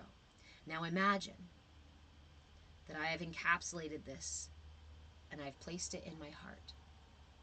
Before I was even born, my spirit comes in with it and anchors it into my heart. Now, when I'm born into this matrix limited situation here, I come into this life fully expecting to absorb as much information as possible so that I can survive. This is basic survival. My body and my mind are designed first and foremost to be concerned with my safety and survival. Just survival, right? Like, not even like self-actualization or anything higher than that. Just don't die. So it gives me the tools of crying and squirming around so that my caregivers hear me, right? Now, in a perfect reality, I would be born into this matrixy place that was safe and comforting. I would land in this beautiful nest of care and love and compassion and be carried on into some higher states of being, right? And be able to expand and to share my light and my truth with the entire world from the moment I'm born. Just share and shine my light. Can you imagine if we all lived in this reality where we just come in as light beings and we are allowed to share and shine our light and offer our keys and be as beautiful and magnificent as we were intended to be? Yeah, right. Not here. Not here. Instead, sounds boring, Lev. You're my kind of peeps. That's why we choose to be punks and metalheads and hippies. Okay, but in this reality, hey, Ass and Messiah, in this reality, what happens to our little light? Okay, this little light of mine, I'm gonna let it shine. This little light of mine, I'm gonna let it shine. What does somebody say to you when you're being loud and shining your light as a 2-year-old? Or as a 1.5-year-old and you yank that toy out of the other kid's hand? Because you're just being authentic. I want that toy. My brain and my heart have no capacity for empathy or understanding. Hell, I don't even realize that you have your own thoughts yet. My brain doesn't even know that you have your own thoughts. In fact, I don't even really understand that I am totally separate from my mother yet. Like, those are new things. My brain and my shit cannot handle that information. I don't know how to tell time. I don't know that, yeah. I'm not sure if things exist when I can see them. So we are gifted. We are gifted with this availability of protectors. Let's call them angels or guides, or let's call them, I don't know, your own personal secret service. As you come into this life with this beautiful, magnificent light, we are all given our own protective service. It exists in the body and in the brain. My security guards is my body and my brain and the functions therein. So while I am still this pure little light, just looking for experience, just absorbing the universe, my protectors will go, ooh, that poked, that, right? That seems dangerous. So let me hide the light a little bit right here. When I interact with that person or with this situation, I'm going to hide the light a little bit. And maybe I'm going to do this by calling people names or, throwing a tantrum or hitting somebody, right? I'm going to protect my light a little bit by attacking somebody else. Ha! Now I know how to protect my light. You see a toddler in here, a toddler, a 2-year-old, a 3-year-old going, ha! I protect my light. Ha! As we grow, we develop tools to protect our light as much as we need to and to keep ourselves safe as we move through this process of evolution, of our personal evolution. By the time we get into our mid-20s, only until our mid-20s, let me say that, you are developing all the way up to your mid-20s or so. At that point, your prefrontal cortex comes online and you are officially done developing. Well, not done developing, but you've gone through your official first round of development. Everything is online now. You have the full capacity to use.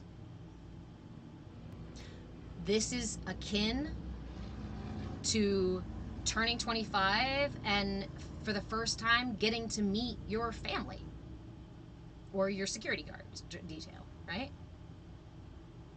Your security detail has spent its whole life doing everything they can to keep you and that light safe. And now you have all your capacity, right? They're going to keep doing their job until you step forward into that job. This is how we end up still throwing tantrums, using shitty protective measures, being defensive and weaponizing our energy and doing all of these kinds of things. Hey, Desi.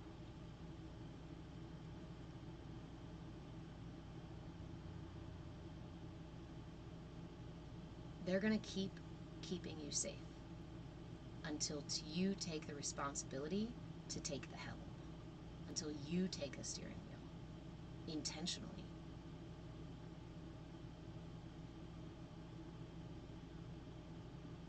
Pleb, I keep thinking through this that you haven't thrown a good tantrum in a while. Honestly, again, in the spirit of developing relationships, I encourage you to let that part of you throw a tantrum if it needs to. You guys have heard me talk about getting back into my practice after a really harrowing experience about 3 or so years ago, and the first thing I did was to lay out my mat. I didn't do yoga. I threw tantrums on my yoga mat for 15 minutes because that's what I had in me. That's what needed to be released, exercised. I needed exercise. I needed tantrum exorcism. Exercise thing.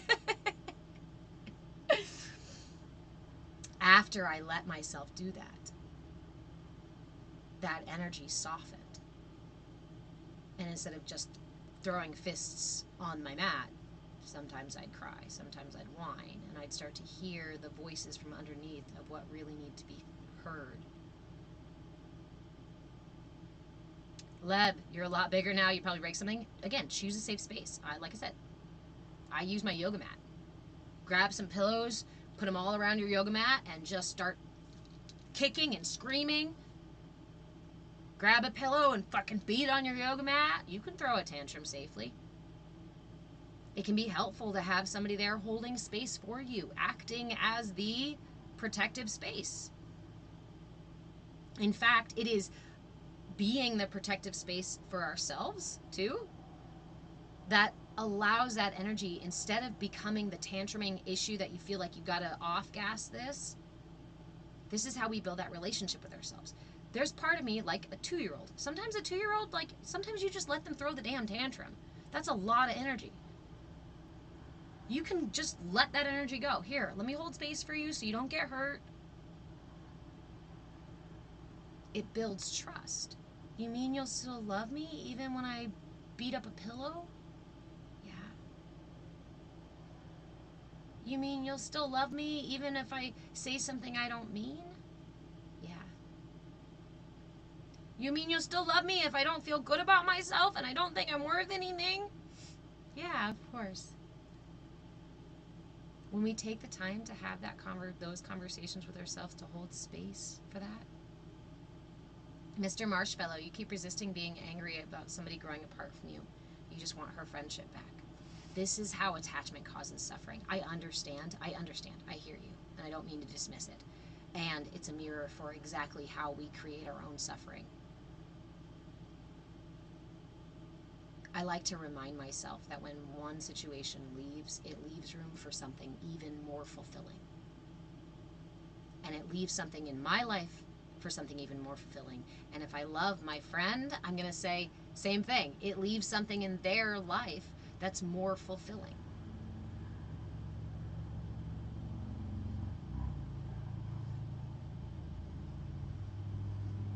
Hi, Prince.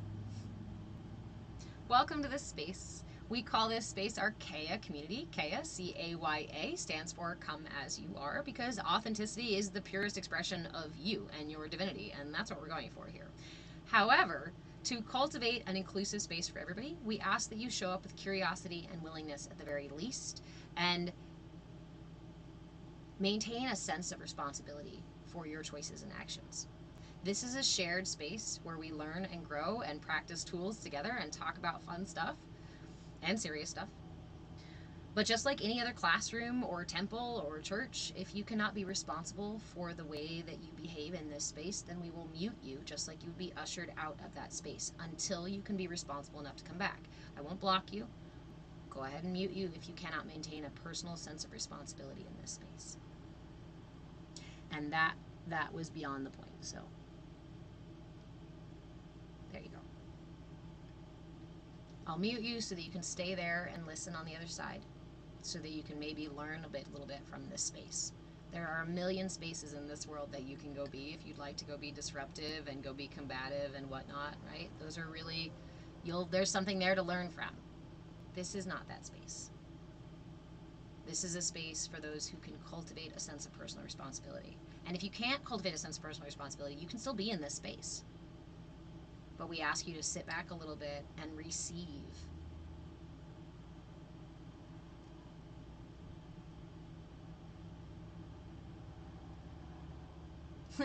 Brian, you're good. No. Oh, you found the line. Yeah, Leb. Hey, Leb, are you moderating for me, babe?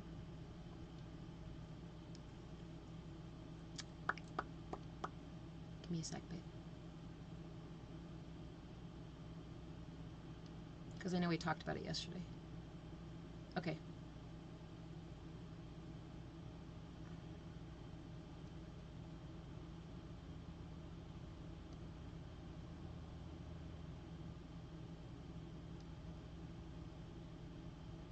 Okay. Thank you, Leb. Just added you so that you can also mute people. Well, I think you offered the other day when we were talking yesterday, or whatever it was, when we spent forever. Thank you, my friend, for all your help and all your support. We are, this is community. This is community where we support each other, help each other work through things, where we hold space for one another in a way that's truly supportive, that doesn't take, right? We don't need to take other people's burdens from them. We can hold space while they sort them out. We can offer the time and energy that's truly available. Earthfire, hey!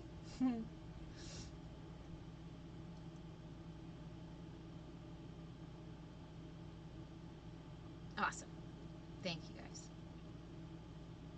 So that reminds me, if you want to come join us in the Discord, we have a cool space. So, like, I want to share with you guys the little setup we've created. Okay? The little setup we've created.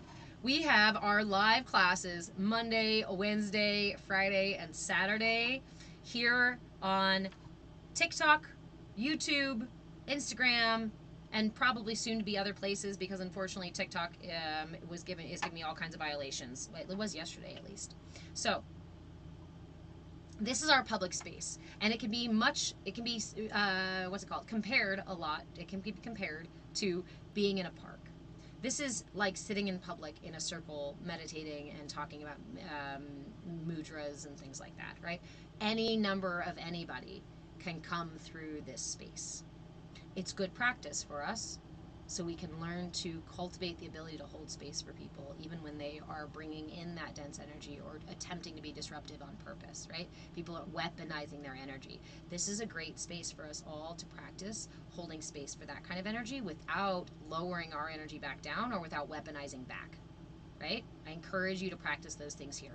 And if you're not sure how to do that, I encourage you to hold back for a moment. If your desire is to immediately weaponize back, I invite you to pause and just practice and watch what goes on, because I do have a lot of people in here who are very good at it. And if you'd like to cultivate that, you can sit back and watch, because yeah, we hold awesome space in here, and I encourage you to try as well. I encourage you to reach out and try. But here's the thing. That's the public space. People are going to come and go, and we're going to expect that this is happening, right?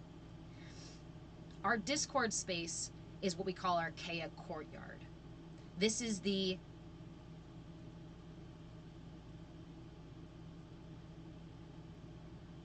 I guess there's kind of a gate around it.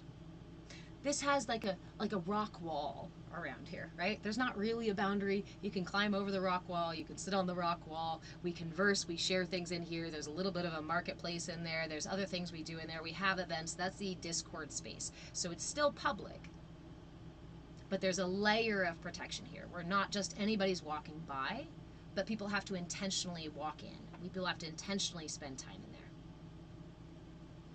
What I offer memberships for is access to the temple within the center, or the sangha within the center. In here, we do group coaching. In here, we do private coaching. In here is more and more time directly with me.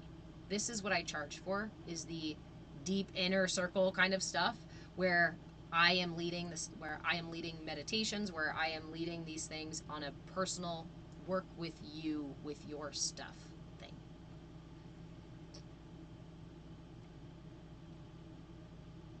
So you can choose your adventure. If you enjoy the live space and having people come and go and you don't mind the disruption, then stay here. If you want to get a little bit deeper without as much disruption, come into the courtyard. If you want to dive really deeply into your personal experience, grab a membership and come to the Sangha.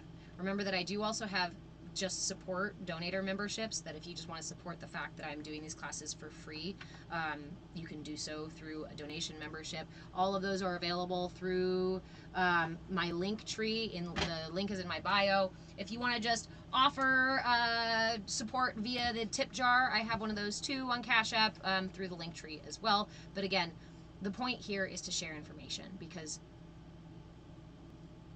knowledge is power. I want to tune into your brain radio. Knowledge is power. And we live in a world that would probably be quite satisfied to keep you ignorant. Ignorant of your personal power. Ignorant of the breadth of information available. Ignorant of the value of your neighbors. Ignorant of truths that are inconvenient for you to know or to see. I love you too. Jaku. Jaku. People can boost the Discord server to unlock more options in there. Oh, cool. Nice. User 5619159427853. I'm aging backwards. I am Betty Button. My name is Betty Button. I age backwards. Thanks, yoga. Jakku is a bird. Nice. Ooh. Perfect timing. I'm glad you came in. You know what our mudra is for this week? It's the mythological bird, Garuda. This is our mudra for this week. The rising energy as it moves from, hi Jan, how are you? As it moves from our solar plexus, activating our center for will, activating the solar energy in our system, and then rising that energy through our system to clarify our heart, to clarify our voice, to clarify our wisdom, and ultimately lead us towards self-actualization. This is a beautiful mudra. I encourage you to sit with it for at least 5 minutes. Hold it here at your heart in front of your chest, or you can rest it on your chest. I find when I'm laying down, this is really nice to do, but I find that when I am upright, I feel called to give it more intention. Instead of resting it, I want it to be held here with intention. Remember that when you're doing this mudra, you want to make sure you are putting intentional pressure on the pads of your thumbs and keeping your fingers nice and wide. As always, we suggest holding your mudra for a minimum of 5 minutes so the energy can circulate through your system. This is, because it activates the solar plexus, it is a heat generating mudra, so be mindful of your system. If you notice that holding this for too long heats up your system too much, honor where you are and release the mudra. You can return to no mudra. You can do a prana mudra for grounding. One of my favorite ways to ground myself if a mudra or a meditation practice has gotten too big or too wild for me is to use this as the prana mudra, just your first 2 fingers, index and middle finger up, and then gentle, right, just intentional touch connection between your thumb and your pinky and ring finger. Take this and put it on the earth. Put those fingers directly on the ground. You can do it with both hands. Really powerful grounding technique for your system. Chat with you later. Ooh, taco party. Courtney, try to join the Discord via the link in the bio, but it says the link is invalid or expired. Okay.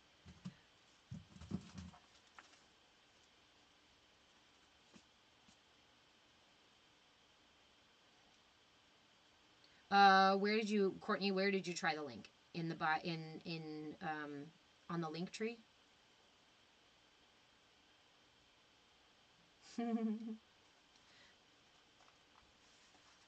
The mudra for today is for this week is called the Garuda Mudra. Garuda, Garuda. Bring your palms or your thumbs to press together and open them here. Yes, in the link tree. Thank you, Courtney. I will go fix the link.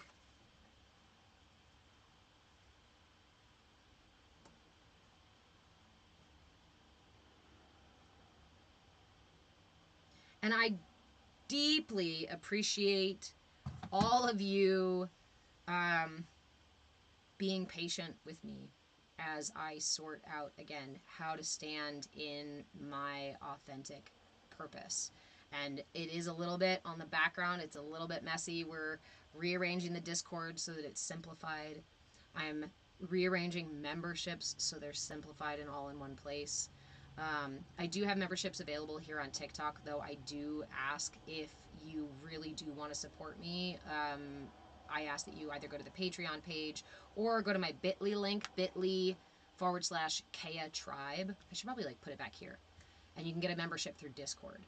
If nothing else, come join the Discord and ask me the best way to get a membership.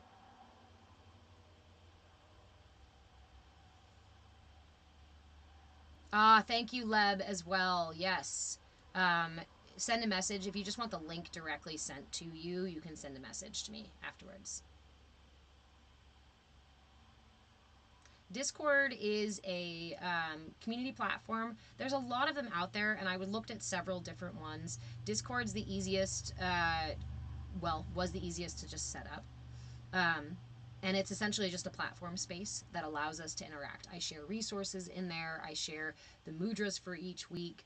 You got a social feed so that all my content goes in there as well. You get announcements for all the classes. We have what we call our CAYA Connect space, and we use it for various things like streaming shows. I have a membership, a streaming membership to the Gaia platform, Gaia.com. They have all this really cool stuff about mindfulness and yoga, as well as supernatural stuff and hidden history. They're the ones who have all the ancient aliens, ancient civilization stuff, as well as have some really amazing live discussions, roundtable discussions about the future of neuroscience and recent discoveries around meditation and the cross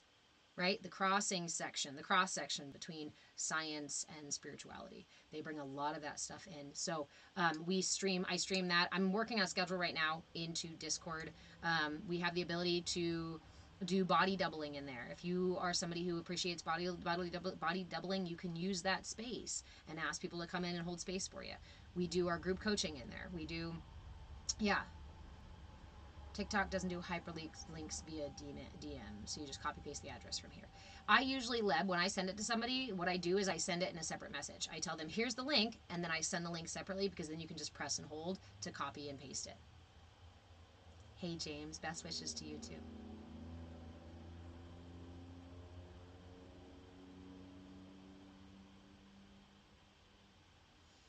So, Jaku, that's not appropriate in here, please. Have some respect.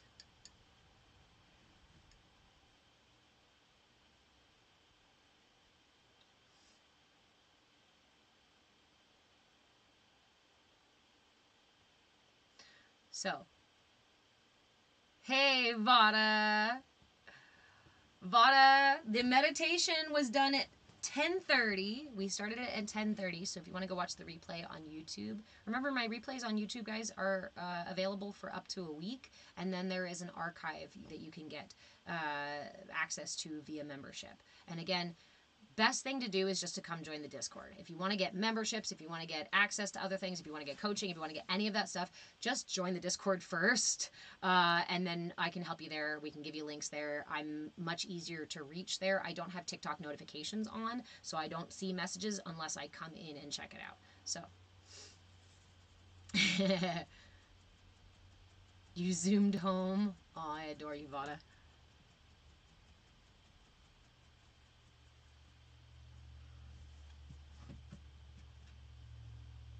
Teach the housewives at 10 a.m. Nice.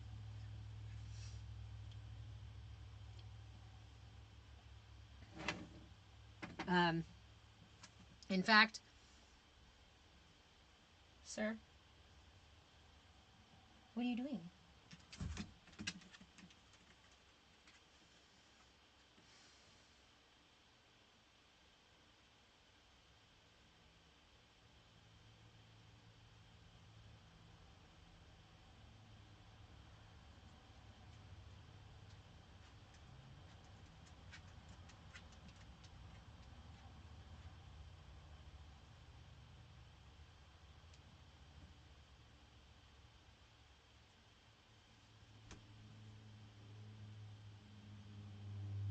I love you guys.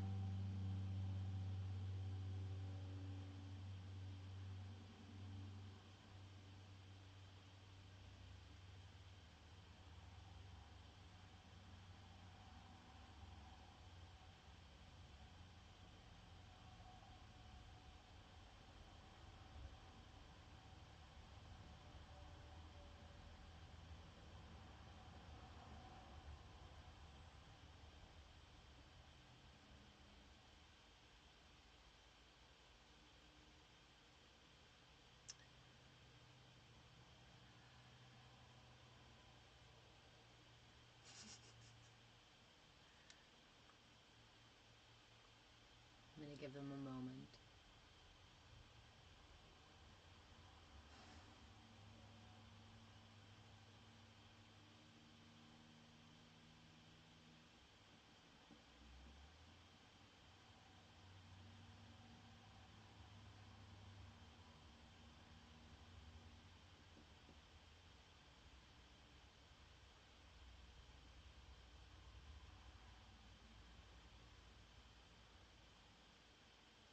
were talking about it a little bit before.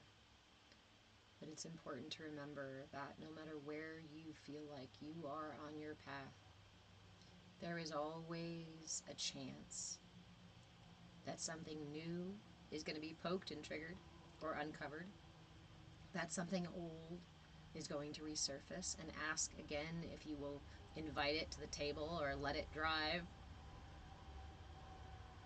It's important to remember that no matter how much healing, quote, healing you do,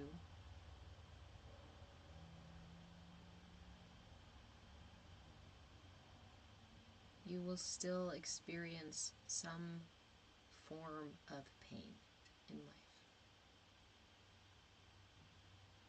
You can't change the world outside of you. You can't change people outside of you. And trying to do so is a fool's errand. And yet this is all most of us do. Pulling energy from each other, from external validation, from anger and aggression, with dishonesty and manipulation. We pull energy from our jobs and our work, from our own negative self-talk or our own overblown image of self.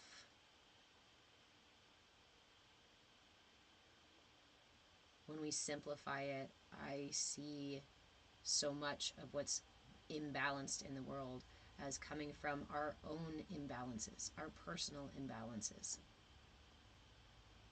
And yeah, as Leb said, it would probably be boring if we were all perfectly healed. Where would be the opportunity to grow and to learn and to evolve and to learn how to mature? When we're toddlers and there's a mud hole, we jump in and get messy.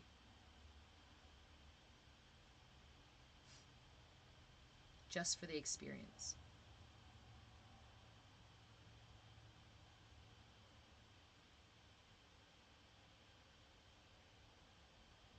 As we mature, we become more discerning with which mud holes we decide to jump in and roll around.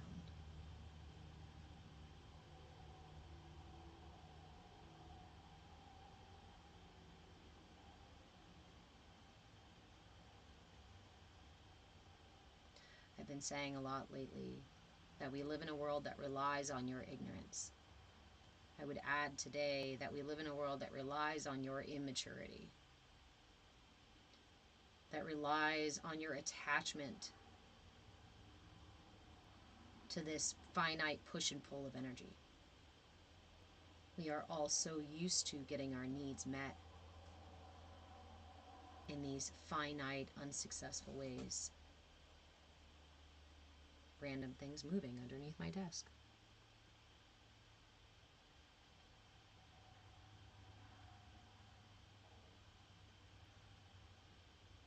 It can seem almost impossible to take responsibility for the things that we feel so justified in our immaturity around.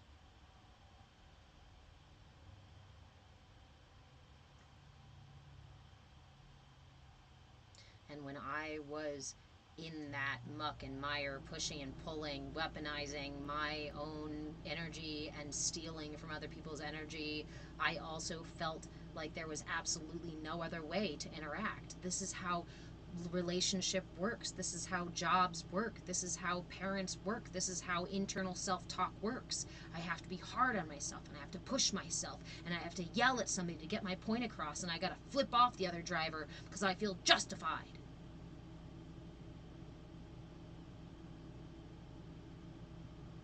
And we wonder why there's suffering in our lives. We wonder why we struggle with things. We wonder why there's tension in our bodies and in our hearts and in our minds. We wonder why we feel empty and lost. The same reason why your stomach feels empty after you eat a bag of chips, because it doesn't satisfy any real need.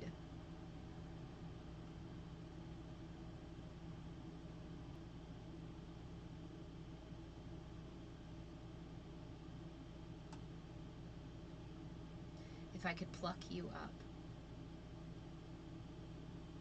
like this mythological bird, or like that winged horse we meditated with a couple weekends ago.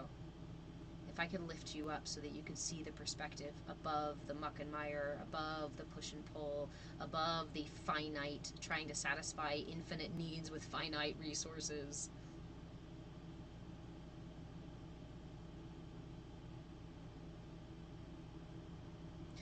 But the first time you fish, it's always going to be awkward. You're probably going to poke yourself with the hook. You might lose several catches before you actually reel one in, and the one you reel in, it might be a little bit small. But this is how we learn. This is how we grow.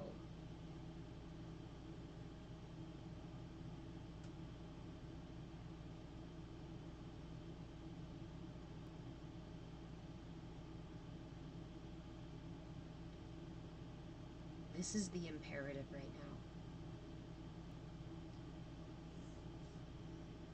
The planet itself is evolving. The proverbial tide is rising. And we have a choice. Hold on to attachment and remain underwater. Remain in the muck and mire. Remain in that dense energy, and it's gonna get denser. Because as the tide rises, the weight of the water at the bottom gets heavier.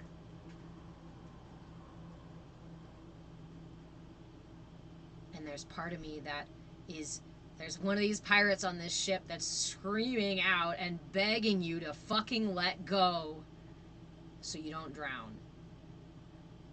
But I know that we all have our path, we all have our journey, and there's nothing I can do to change yours except offer these tools, except offer encouragement, except offer reassurance that it is lighter when you float.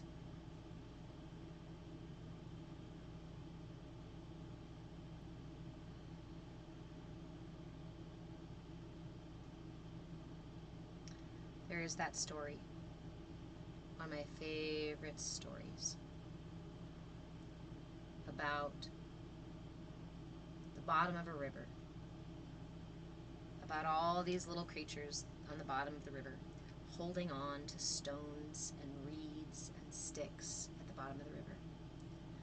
And the river rushes over them all, rushes over them all. And all they've known is this clinging and attachment. And they spend generations and generations clinging and attached, resisting the flow of life because it's all they know.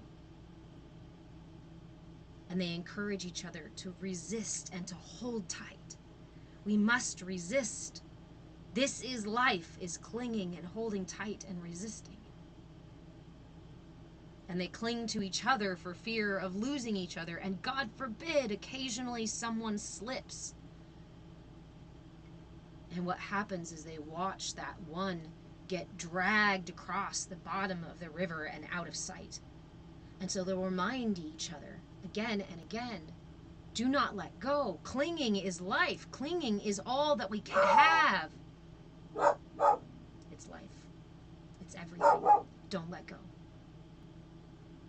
And yet, every generation, of course, has one, right?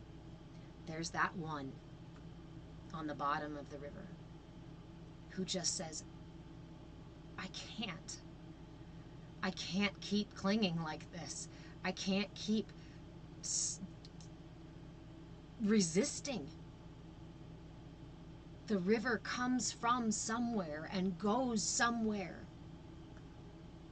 The force is so much greater than I. I cannot. And they say, don't let go, please don't let go. You'll die if you let go. And that one says, clinging, I will surely die. Clinging, I will surely die. But we do not know what happens when they go out of sight. And despite all the begging and pleading and imploring, that one, of course, that radical one, of course, will let go.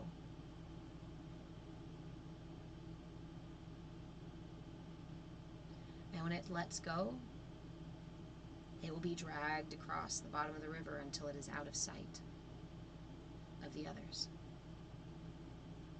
And it'll hurt. It'll get bumped and knocked and maybe even get stuck under a rock or two as the river pulls it downstream. But what happens? Tammy, I love you. But what happens is that the river itself has a buoyancy, has a rise to it, yes? After a couple of rolls through the rocks, the current lifts this one away from that suffering, away from that pain. And this one floats down the river. And as it floats down the river, experiencing this kind of freedom that it has never experienced or seen anywhere before, it passes by others, clinging desperately for dear life to the bottom of the river. And it hollers down, "Let go! Just let go!" And the ones still clinging look up and say, "Oh, you're special, you're unique, you're a messiah, you're a guru, you're a thing, you're amazing. We could never be like you, but look, we could just strive to be like you." The whole time clinging and telling stories of the one who didn't cling, but never realizing that it is in my choice to continue clinging, that I'm denying myself the very truth I just saw, I just witnessed. Oh, but that's not for me. That one's special. That one's different. That's a light worker. That's one of the chosen few. That's one of the... So are you. And the ones clinging, feeling different from the one floating, they will call that one Messiah. They will call that one Guru. And they will spend their lives clinging and telling stories for generations and generations and generations. Nobody the whole fucking time going, "Well, wait a minute. What if I just let go? What if I just did that simple thing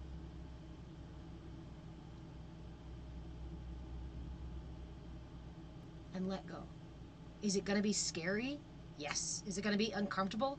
Yes. The first time you went on that roller coaster, it sure as shit was too, wasn't it? First time you got on that bicycle, it sure as shit was too. First time you went swimming, it sure as shit was too. Or maybe you're a daredevil like me and just jumped in the fucking pool before you know how to swim. Which is maybe why the letting go from the bottom, from the clinging, has always been something that I've done. It makes it easier the more you do it. Sometimes, yes, sometimes we wait until we're forced, until the river pushes us to let go. Risk may have reward. Weigh the risk. Really, what are you risking by spending 5 minutes a day with yourself? You're risking meeting yourself. You're risking getting to know yourself. You're risking hearing thoughts and things that might make you feel uncomfortable. You're risking recognizing that there's more than just a singular me. Ego, usually. Leb, like, let go or be dragged? That's the thing. One of the things that I have noticed in the past couple of years is that that flow, that surge of energy coming down the river is faster, is harder, is more buoyant as well. And I see all around me people going, "Holy fuck!" It's like there's a sudden shift in energy, like the tide just fucking pulled in, like a tidal wave just washed through my life. Things a mess. Everything's rearranging. You're floating. Float. Float. When you are in a riptide in the ocean, I've been stuck in one. I got stuck in one when I was surfing. And my surfboard, as it should be, was attached to my ankle. Well, I fell into the rip. And I tried to swim up towards my board because I needed to grab my board. Time and again and again and again. I want to tell you like 3, 4, maybe 5 times. I swam up and hit my head on a board. Again. I swam up, hit my head on the board. Pushed it away, which pushed me down, swam up, and hit my fucking head on the board. And there was a moment where I got scared. I've drowned before. And that was not the first time I've been underwater for too long.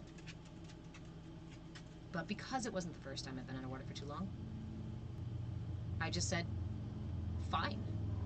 Like, literally, there was a part of me in my head that went, fine. And I relaxed. You know what happened when I relaxed? The rip pulled my board away and me away, and then I could get up. Always swim parallel to the rip. Hard to tell when you're underwater attached to a board, being pulled around in it.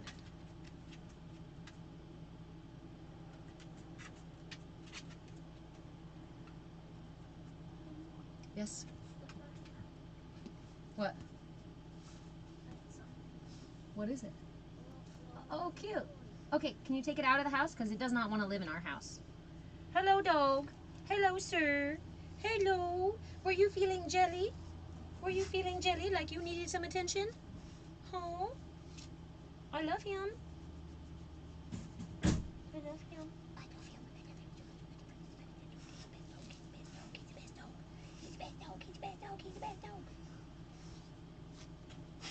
He's the best dog. He's the best dog. He's the best dog. What are you doing? What are you doing? You just want some head pets? Come up here. Nope.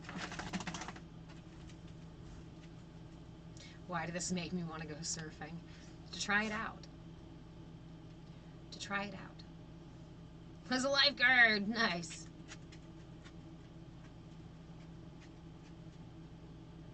Ooh, your dad pulled you out by your swimsuit, Nova? Nice. That's lucky.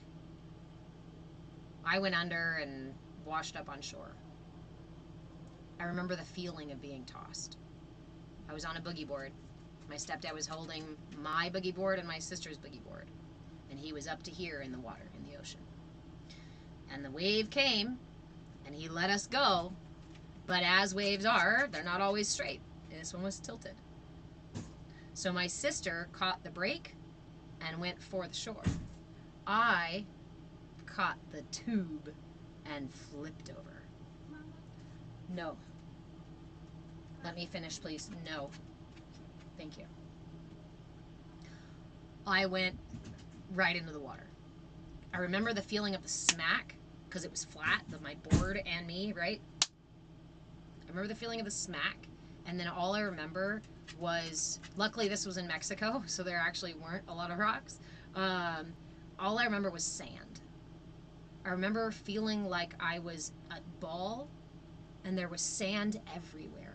I remember the motion of tumbling in the water and just sand on everything, everywhere, all around me, like making a little like, and then I blacked out.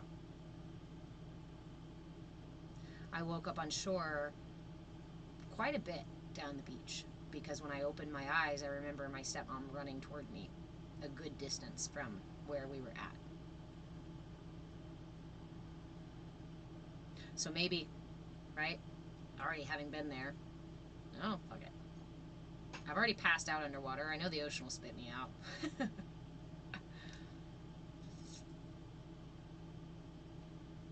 Yeah, Nova had a blow-up boogie board and flipped upside down and couldn't get to the surface. I could see the light.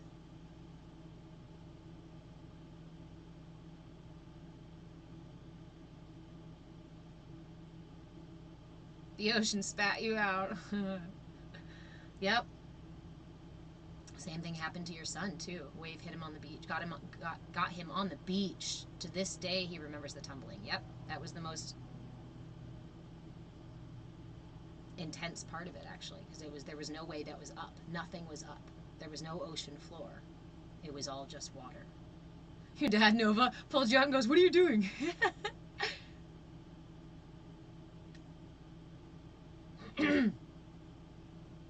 But I still love the ocean. I was going to say, Nova, you say you didn't go back in the rest of the day. I totally went back in. I still love the ocean. In fact, I will take the ocean over the river because the river's far more unpredictable and way more like shallow, and you have these pockets and then these rocks you can get stuck in. Like, woo, that's way scarier than the big wide ocean. Underwater gymnastics you never wanted to do, and underwater gymnastics that I still can't quite do. Actually, when I do the flip over, I used to swim, like, you know, not really competitively, but did like swim team and stuff like that. And the flip over underwater, I still can't do without it make me go like just a little bit.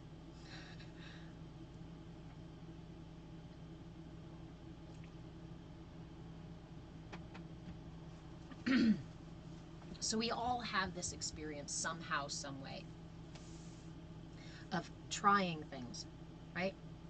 Trying new things in our lives. And the more often you try new things, it gets easier, doesn't it? The more confidence you have in trying new things. The more times you fail and get back up, the less embarrassed you are about failing when you get back up. You can cultivate this habit inside of you with the very things that feel like they're causing chaos in your life, with the very things that are causing suffering in your life, with the very things that are the shitty self-talk and the poor relationship dynamics. You can do these things too. But we live in a world that's very material-centric, external-centric.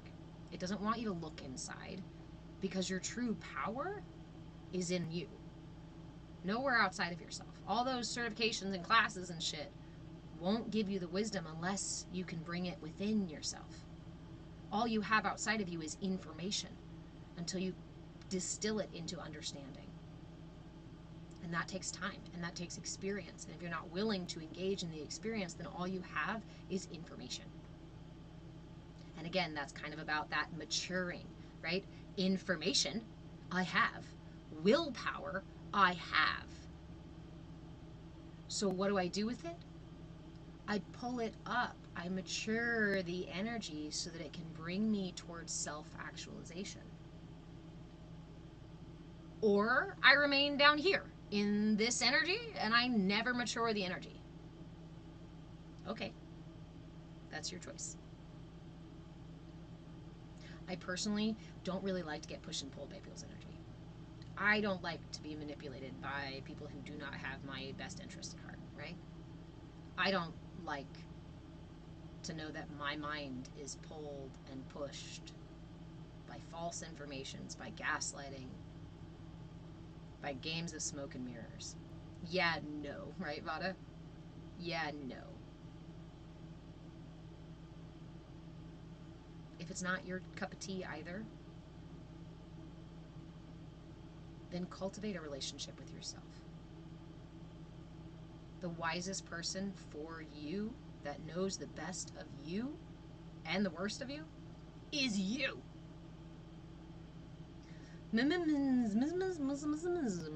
Sorry. Your username always makes me want to do that. What is this mudra? This is the Garuda Mudra. Garuda. Represents the mythical bird. We hold it, we bring our palms in, cross at the wrists, and then press, create intentional pressure between the thumbs. This extends the fingers out into some nice big wings. And as I was just saying, since you're new here, I'll share it again.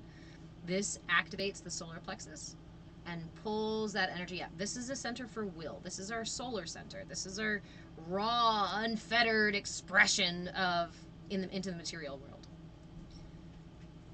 This mudra pulls that energy up. It's totally giving Phoenix energy because this is how we rise above the ashes. This is how we evolve like the Phoenix. This is how we pull that raw material energy and we bring it through the layers of wisdom. We bring it through the incendiary in the heart. We bring it through the jewels in the throat. We bring it through the mirror lens of the third eye, and we allow it to rise out the crown. Caw, caw. I love this one. It makes me feel powerful. Yes, absolutely, Vada. That's why I like this one too.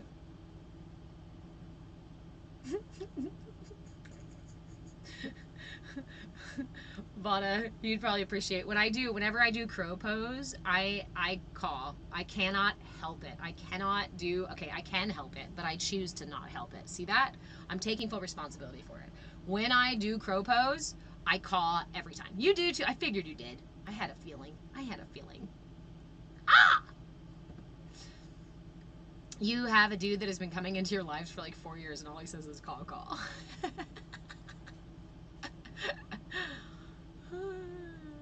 Started as a bird cage, nice. Your daughter's obsessed with crows, nice. I have a close relationship with them. It was funny actually. Which side of my head? Which is my right and which is my left? I need to cut the hair again. There's a crow on this side, and when I went to get the crow tattooed on my head, a crow actually flew over my car almost the entire way there, like, and it's probably a 20-minute drive from my house where I went to go.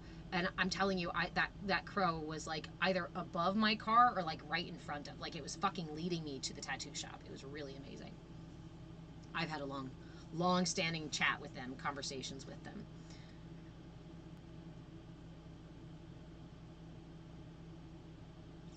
She calls them her best friends. The name's Squackies. Names are Squackies. That's cute. Big Kahuna. Big Kahuna. They seem very intelligent. I bet my parents are awesome. Parents are just parents. Parents are just people, right? People are people. People are strange when you're a stranger. They are what they are. They are magnificent for their journey that they have been on. They are both mature and immature, right? They are souls on their own journey, just like you, just like that, just like me, just like you. Owls live in my backyard. I also have an owl back here. Keeps an eye out for me.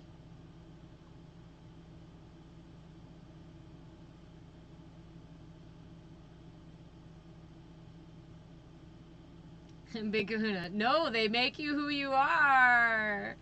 So we talk a lot about human development and wellness. Hi, Big Kahuna. My name is Reverend Deborah. I am an interfaith minister, a movement facilitator, and a shenanigan shaman. And I spent 12 years in college studying human development and wellness across the lifespan, from prenatal to postmortem. That was my jam. And I learned a lot about human development, nature and nurture, energy development, cognitive development, social emotional development, and I use it to influence the coaching I do as well as to influence my personal growth. Because when we understand how those things actually work, then we have the capacity to work with them. And when we say our parents made us who we are, it is a short-sighted statement because that's not the entire truth. And by saying that, it's very easy to transfer blame to them when, oh, they made me who I am. Well, it's their fault I'm fucked up. Well, there's nothing I can do about it. Look at that. That's a slippery slope, a very quick jump, one hop, skip, and a jump, and there we go.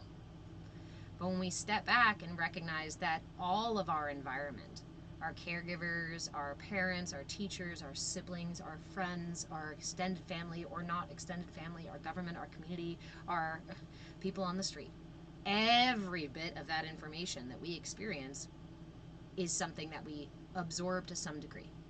Is something that influences who we become to some degree. Some things more influential than others, and that's going to depend on your constitution. 2 children can live in the same household with the same upbringing. One can be totally traumatized by it, and the other one not so much at all. Or maybe some. But this is about this is the nature piece.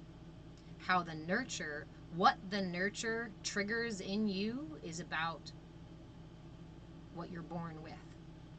But the whole area, up until the age of 25, is absorption and, what's the word I'm looking for? Integration. It's called the enculturation process because it's not just our parents. It's our entire culture and every part of it that we are absorbing. And we are using to inform the way that our bodies, the way that our brains, the way that our personalities and our emotions express themselves. It's a pretty cool process. The way that our energy expresses itself too, right? It's a pretty cool process. And our parents are just one small part of that.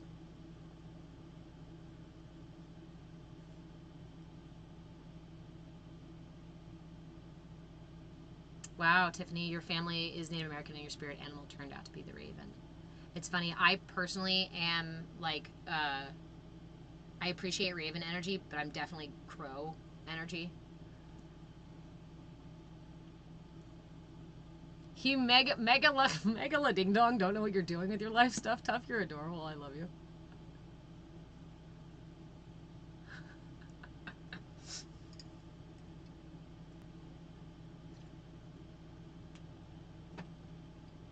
When we understand how all the development happens. Oh, YouTube cut out for 10 minutes. I'm sorry about that, Steven. Dang it. And anybody else who's hanging out over there. Again, I'm trying to figure out platforms, but I'm having some issues. TikTok's fucking up my shit, actively putting false violations on it. And YouTube half the time won't even go live at all. So I don't even know what we're going to do. But we're going to have to... If you really like this content, please, if you like this content enough to hang out with me, then just come into the Discord. Because I may end up just doing all of my classes in the Discord and just having people come into the Discord, because I don't know how else. I don't want to waste my energy fighting with the algorithm and fighting with the platforms when we can just do that elsewhere. AKA, I'm going to say it again, also known as, I am looking for a developer, a app developer. Sir, excuse me. Do you need to go outside, or do you want me to take you outside? Do you want to go outside? Oh, I love him.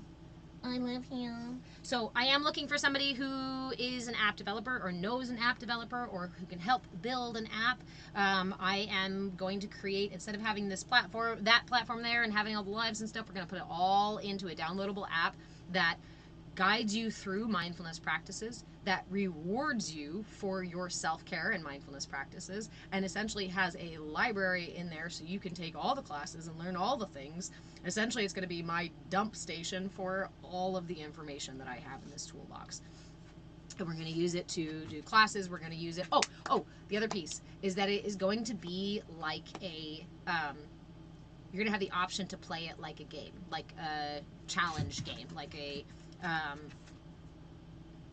what are they called, right? The first person games where you go and explore something and you find the things and you get the rewards for the things. But this is going to be mindfulness based, and it will cross platforms, I guess, between real life and the app, right? It'll give you things to listen to, guided meditations, RPG. There you go. Thank you.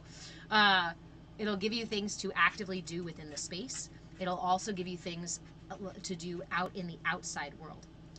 Maybe I can't replace Fortnite. Now, maybe you can replace Fortnite now. This is the thing. Like, I want to make it because I recognize that a lot of people are using these games not just as a playful passive thing, but also as a way to connect with each other.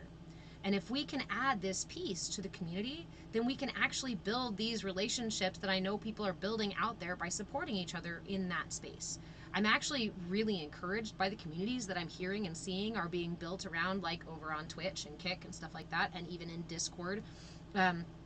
People are building community around shared interests, right? But it's not always just the game. People playing the game are then getting together because they're also all into these kinds of other things too. Maybe you can. See, and that's the thing, Vada, you say you low vibe in that way, but I don't think it is. I think we're actually tapping into something else in there because it is community building and it gives people a purpose. What are the video games doing? You have a purpose in there. Just like playing D&D, you have a character, an ego, a purpose, a goal, a direction. A lot of us don't feel like we have those things in real life. So what do? We turn to things that give us that sense of satisfaction. Unfortunately, they're falsified things that give you a sense of that satisfaction. What if we could amplify them, fortify them in a way that actually did give you a genuine sense of satisfaction? What if in your video game you also, what if in this RPG game you also were able to clean up your nutrition, clean up your diet? What if also through this game it would set a timer for your meditation? What if also in this game, you and some other friends can go into the temple and meditate together and listen to the same meditation at the same time?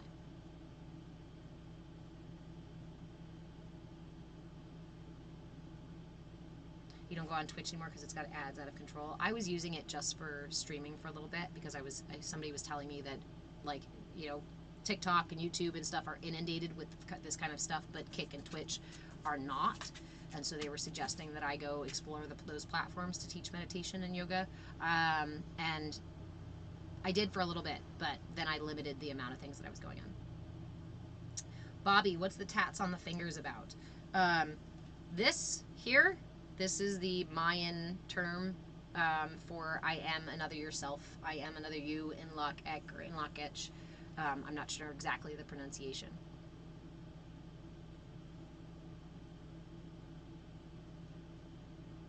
You changed your name, the Gingerbread Lady, aka Hey Magi. You can always sub for free using Amazing Prime. What? Oh, for Twitch you guys are talking about?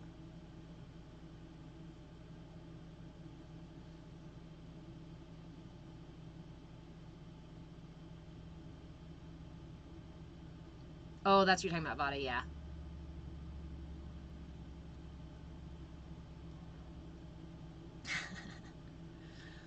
So,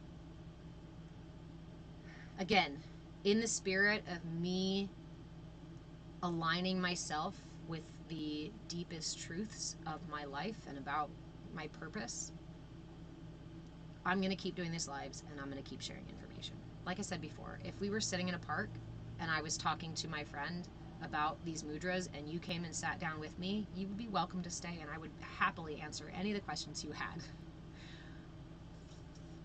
If we were walking through the forest and I saw a plant that I recognized, I would absolutely stop and tell you about the medicine that it provides. That's my truth. I like to be a library and I like to be a public library. Check out books. I'll give you the information. But if you want to sit at a desk with me and have the information interpreted and go through it and try to sort it out for you, that is the only thing I charge for now. But again, dollar is not king in here. It's about the energy. It's about the exchange. So if you want any level of membership and it's the dollar bill that locks the gate, that keeps you out, please reach out to me and offer some kind of trade. I love trade. Do I still need to get the bills paid? Yes. So if you want to support me either through just a donation membership or a one-time donation, you can do so through my Discord, through the link tree. Yeah. Vada, guess what you're buying today? So I do also have some merch that I was playing with, creating and having the mindfulness pillars, right? Intention, attention, curiosity, and willingness. There's several things here on TikTok. However, using your TikTok money, we made it. I might actually have to remove the TikTok shop. I might play with it elsewhere, putting it elsewhere. But I think why I got all those violations yesterday was because I had the TikTok shop on. They told me I think a violation said I couldn't tell somebody to go to my website. They said I didn't describe the product properly. They said I had unrelated content. And I was like, the shirt itself is my content. Like what it talks about is the entire content. So I couldn't even appeal these things because they wanted me to provide documentation.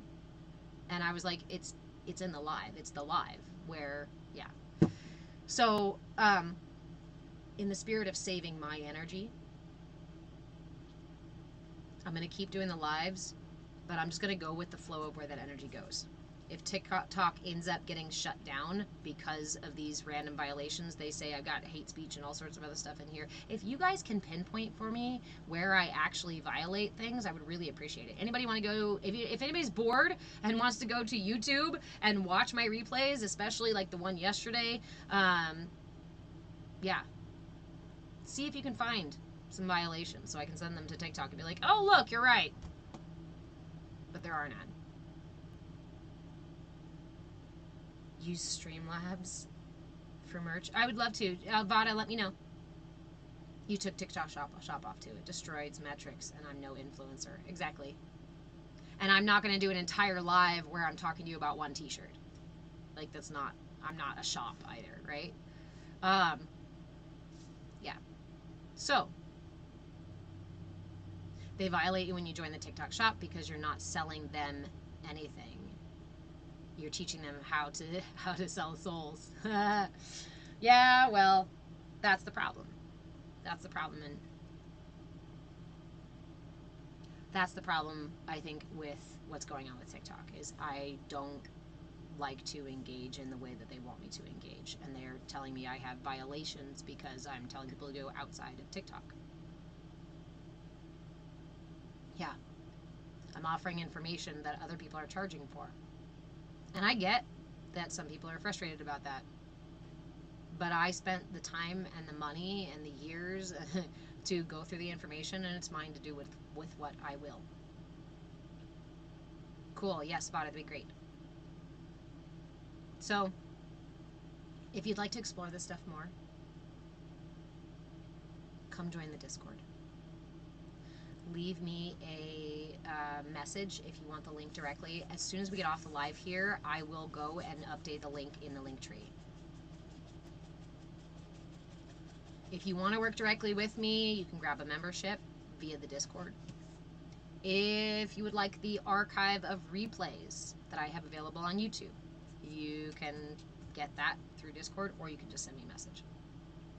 If you want to discuss the content here today, happy to discuss it with you via message, preferably in the Discord, so we can all engage in the conversation together.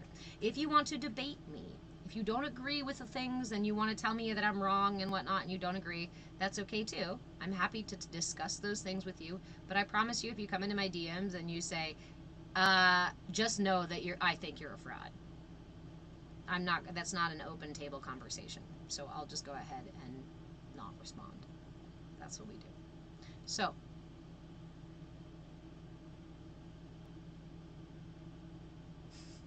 Steven, I'm glad you're back, but we're wrapping up, my friend.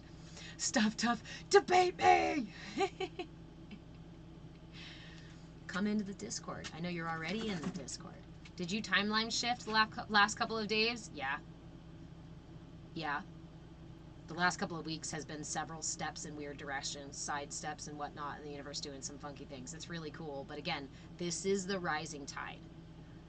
If I could offer one thing, if I can offer one thing right now, is the most important thing to do is let go. Let go of those attachments. Let the tide lift you up. If there's not an emphatic yes, leave it there.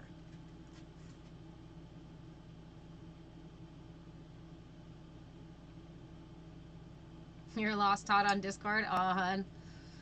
We'll get you in. Send me a message and I can get you. I can help you get in there. I love you too, Leb.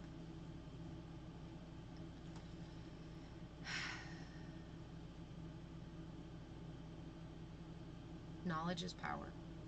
And in a world that relies on your ignorance, on your willful ignorance about yourself and about a lot of other things outside of you, the most radical thing you can do is become familiar. I do have Cash App stuff tough. Otis! Jesus! I can't even correct myself? Yeah, sometimes the pirates are messy. Sometimes words come out sideways. Was I trying to correct myself? I don't know. We're just having fun in here, friend. Just shenanigans. I like that you used Jesus' word for judgment, though. Isn't that an oxymoron?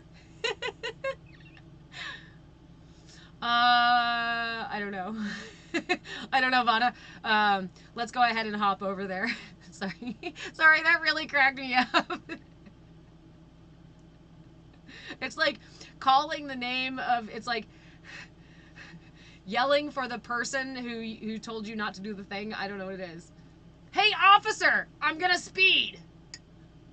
Hey, Jesus, I'm judging somebody. Hear me louder. You guys are adorable. I love you so much. Humans are so human. Actually, it's peopling. It's peopling that really, really cracks me up. Humaning, I really love to do. Peopling really cracks me up. Because it is. It's all of this. It's this finite energy push and pull. You know? It's that, like, I've got a deficient solar plexus, so I don't feel confident about myself, so I'm going to seek to satisfy this by putting other people down. That's classic codependency. That's classic immature energy exchange. That's classic weaponizing your energy. When humans are peopling, I must go to bed. One of the things I say is how much I love this area. I love this town because there's a lot of humans here and they don't do a lot of peopling. Occasionally there's people who people around here. Wow, what happened to me? You don't put people down? Wait, let's scroll back up. That's all. Jesus, you can't even correct yourself. Was that it? Here it is. Here you go. So, Otis, Jeff, would you like to explain how that was not some attempt at dismissal or a put down?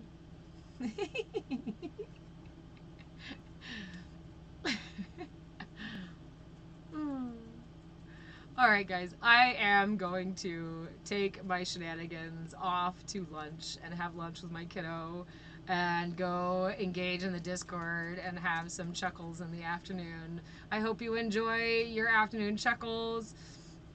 I hope you enjoy your mudra, or I hope you enjoy your, dense energy expression, energy exchange, or I hope you enjoy your clinging and suffering. I mean, we all choose it to some degree. Every day, I choose my suffering. Don't mess with the Rev. Love you too, Stephen. It's all out of love. It's all out of love. Love does not mean accepting the gifts that everybody offers. Love, true unconditional love, is love for self and love for other. Authentic love is love for self and love for other. Recognition of value of self and other.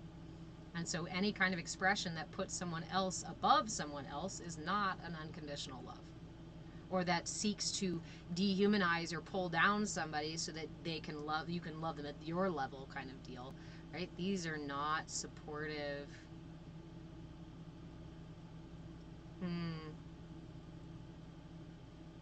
These are not the energies that are going to lift us up. These are not the energies that are going to lift us out. These are not the energies that are going to bring us to self-actualization. They're the very energies that keep us clinging and attached. They're the very energies that keep us in suffering. They're the very energies that keep us stuck. And the thing is I have come to recognize that it does take a certain amount of courage, or maybe just bravado, to step outside of your own attachments, to step outside of your own justification, your own ego clinging, and to let things go. Just let things go. If somebody came to me with a gift in their hands and it was a folded up pink 3 sizes too small itchy ass sweater, and they said, I love you, here's I think you would look really good as this is how I expect you to be this thing for me. And so we say, oh my gosh, thank you. Let me put it on and wear it. Or maybe we say, no, I don't like it. And we put it on and wear it anyway. And then we walk around with our too tight pink itchy sweater, complaining about it, or looking really silly because we're being a self, we're being inauthentic by receiving this gift that's not actually for me. I've always hated this idea that when you receive a gift, you're just supposed to be gracious and say thank you. Because the reality is that not every gift is for me. And if I take that gift, then I'm taking it from somebody else. If that partner is really not for me, but I keep dating them and keep trying to figure out this low energy push and pull codependency shit, I am taking somebody else's perfect partner. If I keep a job that is not really for me, not conducive to my truth, and is causing me suffering in my life, I commit myself to that suffering, and I commit somebody else to their suffering when they can't get that spot that I'm sitting in. Leb, you guys know my favorite, another one of my favorite stories about the monk sitting in the courtyard in the marketplace, and people come and go about this marketplace, and he is sitting there in his eyes half open meditation, doing his thing as he does pretty regularly, and enjoying the energy of the space. And then somebody comes up to him and tells him that they don't like what he's doing. And he sits in meditation and stays in meditation as this person becomes more and more and more irate, louder and louder and louder about how he didn't agree with what the monk's doing, and the monk shouldn't fucking be there, and blah, blah, blah, blah, blah, until finally this guy gets so upset. He says, "Can't you even understand what I'm fucking saying? Can't you even hear me?" And the monk finally smiles and nods and responds, and he says, "Yes, I can hear you. I simply choose not to receive the gifts that you are offering me." Every judgment, every projection, every expectation are gifts that somebody else is offering you, not required for you to take them. And this is what being in our authenticity and setting boundaries looks like. Somebody is offering me, yeah, V, it's all about how you respond. Thank you, no thank you. We like our Abhaya mudra for this, right? This mudra, holding it here at right in front of the right shoulder, right hand in front of the right shoulder. This is the mudra for quelling any kind of fear or attack or negative energy coming towards you. This is a really nice little boundary, but it's not an attack boundary. It's not I've got to fight back. It's not I've got to get revenge. It is I have so much confidence in my authentic expression and my authentic truth that I can simply stand here and raise my hand, and anyone who is arguing with me will stop. Any energies attacking or trying to push me off balance will stop. Imagine having that much clout, that much power, to stand in front of an angry mob of thousands of people and to just go and have them quiet down. I love this mudra because that is the energy of this mudra. And we can use this energy without the mudra, cultivating that within ourselves. And when someone comes at us with something, cultivate that centeredness, cultivate the fullness of spirit, breathe into the flame, the divinity in your heart, and recognize that God is right here with you. That you are responsible for this little spark of divinity. And if you knew that taking that gift from that person would hurt that spark of divinity, would you take it? You are the usher, the shepherd, for the God particle, the divinity within you, so that you can usher it up through this lifetime, back to unity. That is your responsibility for your peace, and only you knows what your smart spark needs.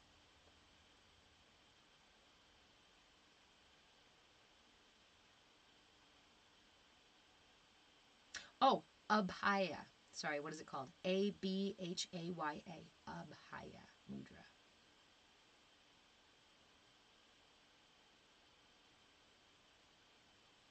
I feel like I've heard that name before, V. You said there should be a movement called Back to Eden.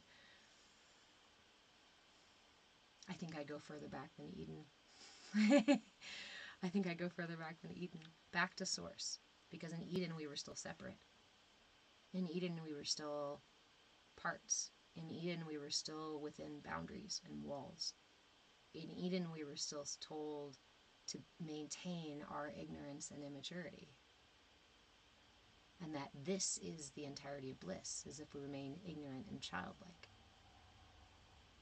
That's what Eden offered. It's perfect here if you don't question anything and you never leave.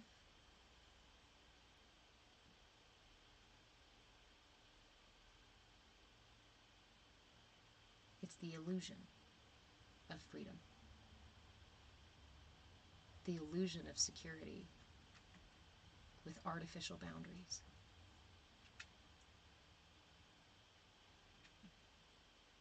Build it up and break it down, build it up and break it down, build it up and break it down. That's the self. Sounds like the government, V. And that's the thing, is it's currently, there are governmental structures like that. Currently, there are also religious structures like that. In the past, we have also had those things too.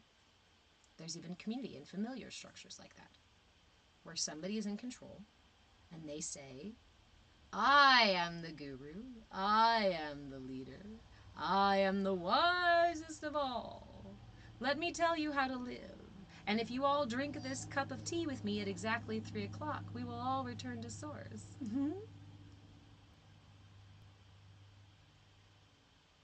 Ooh, love. Acceptance is closer than ignorance. Brian, great book. Illusions. Illusions is one of my favorite books. Religious structures are all reporting back to the Freemason construct at the end of the day.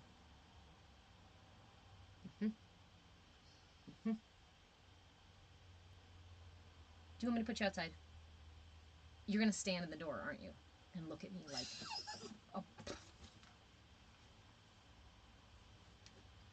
Okay, yes, ma'am. Unconditional love. So,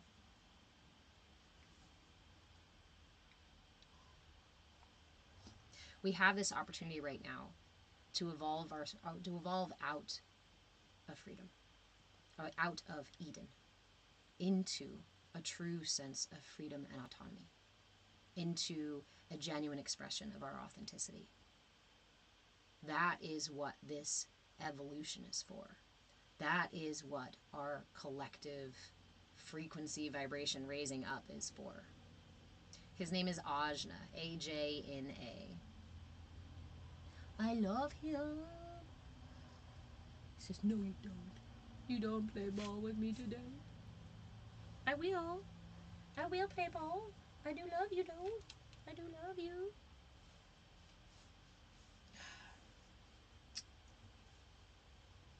Kim. So, if you don't want to be puppeted, if you don't want to, A-J-N-A, yes. A-J, not G, A-J.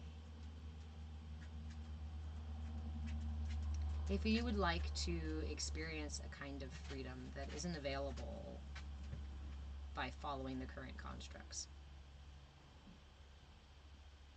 try out these techniques. If you are interested in catching a ride on the collective wave of evolution, of self-actualization, of ascension that we are collectively experiencing, come into the Discord and spend more time with us. I am not your guru. I don't have all the answers for you. But I have spent over 20 years studying and practicing a lot of these things. And my truth is that I desperately want to share them with you so we can all get ourselves out of the cave. So we can all exit the maze and the matrix.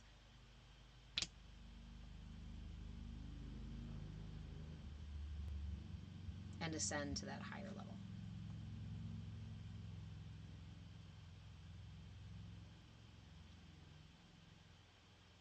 Vada, I'm glad you feel it. It's my little Virgo wanting to wrap her arms around everybody and just like say, okay, let's go, everybody, come on. I'll do the work for you. I'll just carry you up out of the cave. But no. This Virgo is also maturing and evolving and recognizing that the best thing for each of us is to take each step ourselves. Can we walk together?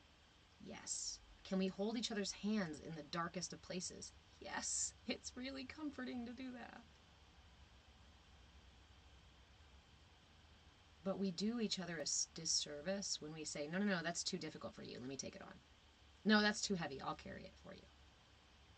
I invite you instead to look at yourself and each other and say, I recognize the strength and the power and that you have within you, that's available within you.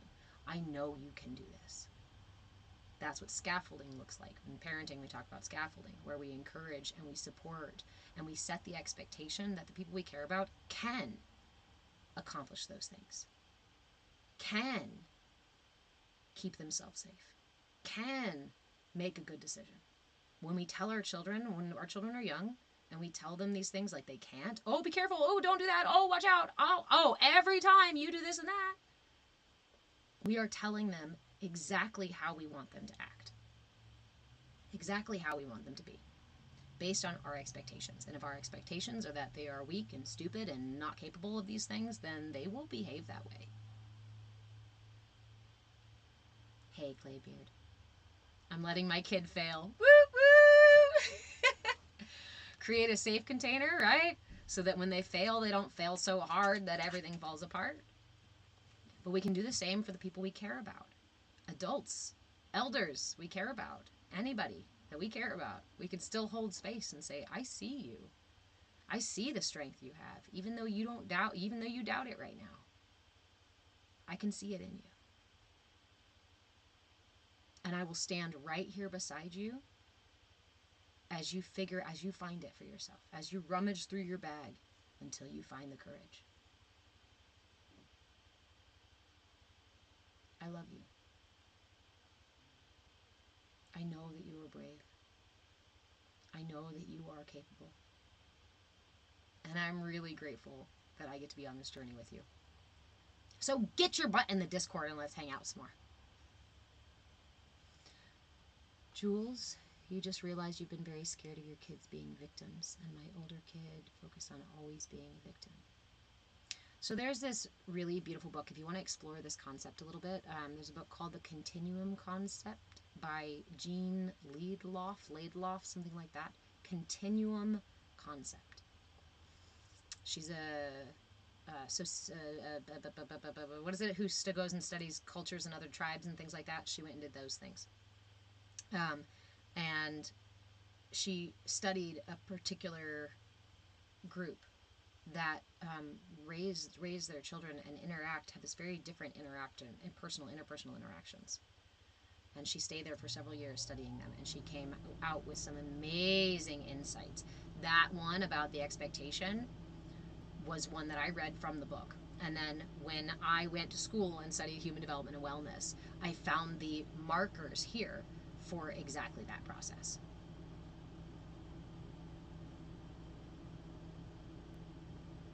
Even the energy of our expectation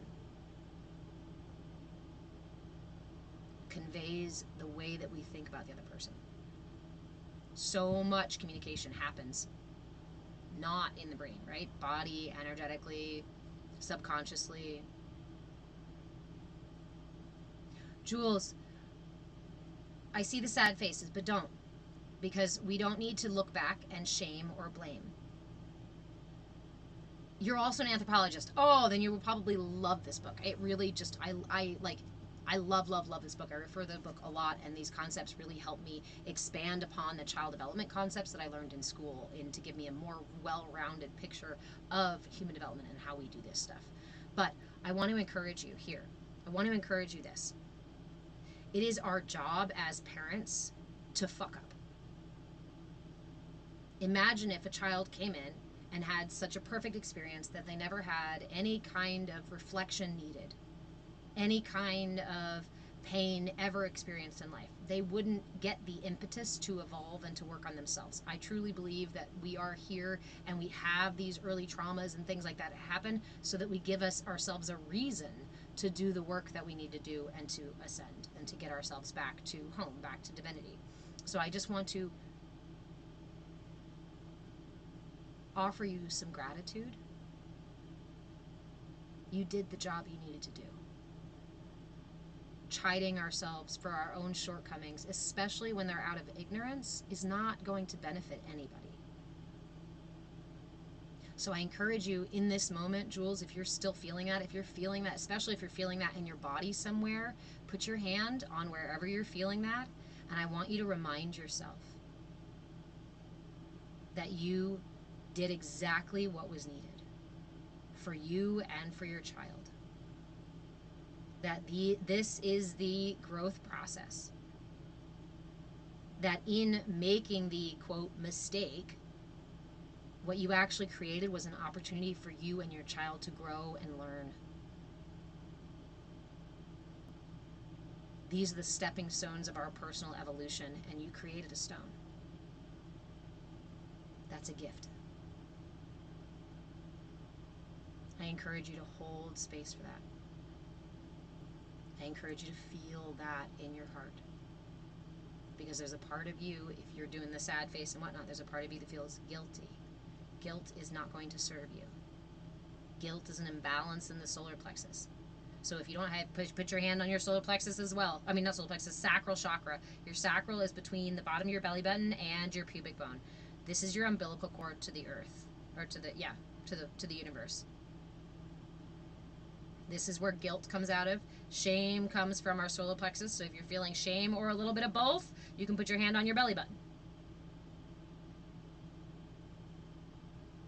But I really encourage you to sit with the self-love, with the forgiveness, with the acceptance. There was nothing else that you could do. But now that we are aware, we can do something moving forward. Okay? Jules, parenting, honestly, I think is one of the most, like, you want fast track to evolution, you want fast track to self-discovery and ascension and stuff. Kids, be a parent.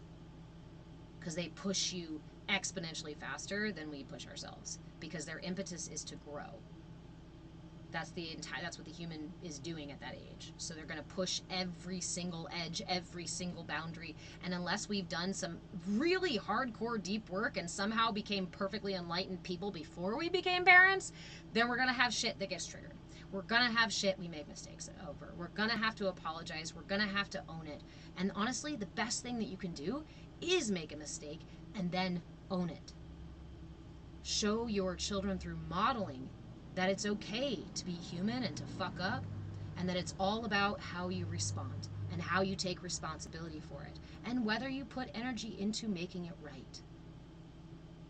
A lot of times in this world we say, sorry, and that's it, and then do the behavior over. That breaks trust. You want to teach your children something really useful and profound? Admit you're wrong. Ask them for forgiveness. And ask them what you can do to make it right. It's humbling. But it teaches our children humility. It's something that's desperately needed in the world.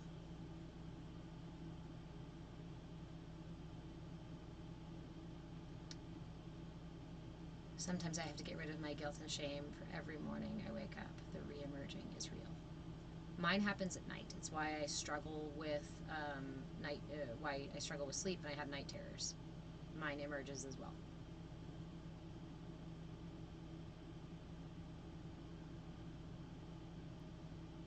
Stuff tough, and that's the thing. You say you're going through that with your mom right now and she's not admitted she's wrong. Here's the thing. We cannot wait for somebody else to admit they're wrong.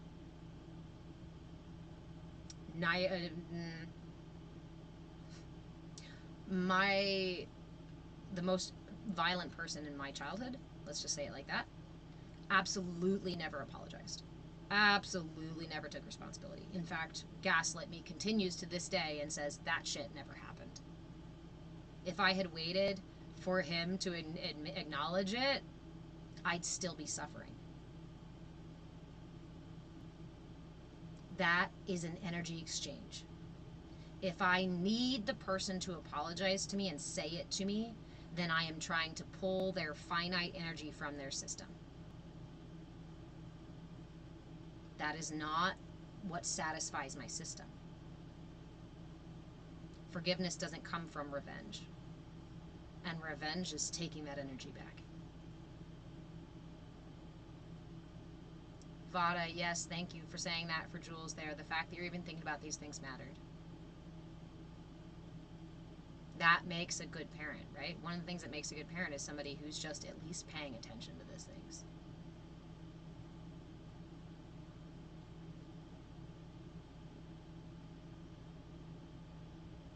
Your parents will never apologize, but you're still able to get to neutrality 9 years post CPTSD then. Something nuts happened. I found gratitude for them. Yes. Yeah. In forgiveness, that's one of the things that helps forgiveness is gratitude. Acceptance and recognition that they are also suffering and they're also in pain and their parents also made mistakes and probably never owned it. My stepdad in particular said to me, don't ever tell them you're wrong. He was adamant. If you're ever lying or if you've ever done something wrong, never fucking admit it. And I was like, oh, no wonder you never apologize to me. Like, what a funny way to think. But that was his protective measure. He was protecting the little boy within him that got beat up as a kid too. That got put down and shoved around. And yeah, he got bullied when he was a kid. So he became a police officer and bullied his children and his girlfriend and his wife and regular old citizens. But I recognize that that is his shortcoming and his pain.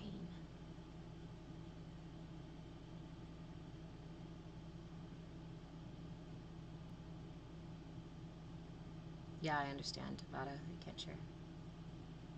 Good tears, Brian. Stuff tough. So it's important not to keep a grudge, but also I don't want to include her in my life anymore. And is that punishment? It's about your intention, isn't it? When I first cut my stepdad out of my life, it was punishment for him. I looked at it as punishment for him. When I finally stepped away from the relationship with my mother, I never wanted to punish her. It was out of compassion for me. And that was really hard to accept. That was why I maintained a relationship with somebody who continued to be abusive, because I loved her so much. I never wanted revenge. I never wanted to hurt her. And so I maintained this unhealthy relationship until I loved myself enough to say, I deserve somebody who's kind. I do not. And in fact, it was partially my son. Having my son made me go, I'm sorry, I'm not okay with my son seeing somebody treat me like this. I'm not okay with you teaching my son that it's okay to speak to me like this.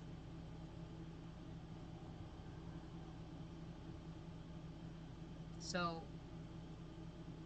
is it punishment because you're doing it to punish her? Or is it compassion for self because it's what you need for your healing right now? Hey, Drew.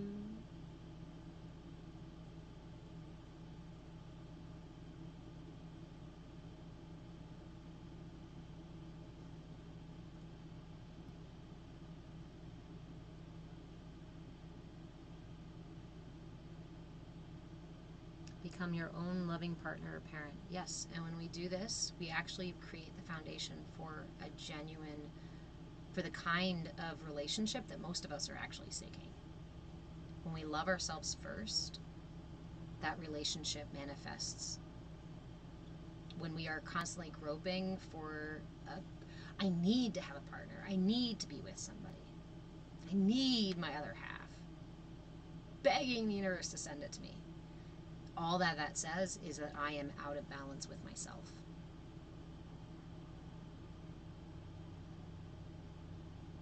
You're good. Don't ever apologize for typing too much. There's no such thing in here, right? That engages the conversation and it's fantastic.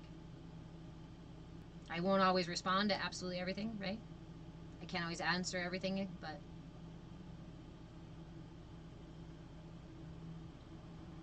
Trades myths. Hey, friend.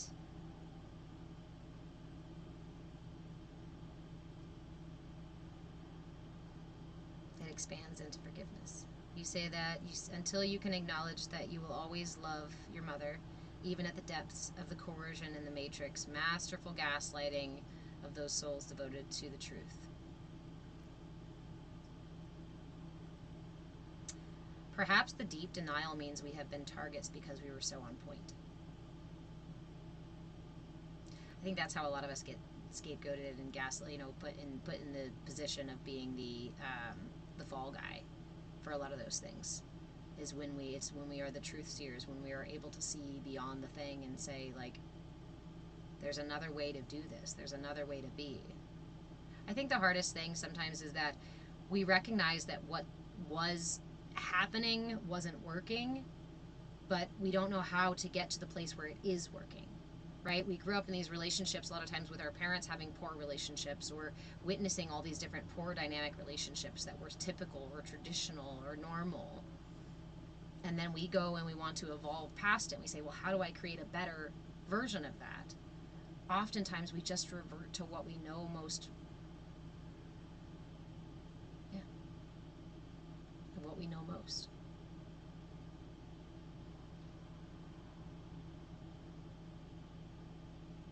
There's a story that I read some time ago, it's a short one this time, about a prince who wanted to marry a princess from another kingdom. And he proposed to her, of course, and she said, I will accept your proposal on one condition. You live in your castle over here on this hill, and I will live in my castle over here on this hill. And occasionally, we will meet in the middle for tea. And of course, the prince was like, no, I want you to come live in my castle. I want you to come, sit at my table. I want to possess you. I want to own your energy. I want to contain and hold. This is imbalance. And what the princess was saying was, you are your energy. You are your truth and your being. I am mine. And I will not forego who I am for who you are, and I'm not going to ask you to forgo who you are for me. I don't love you because of only the parts of you that I love. Truly loving somebody is to love all the person, even the parts I don't love. That's why I also really dislike this whole tendency towards people to say, oh, love the sinner, not the sin.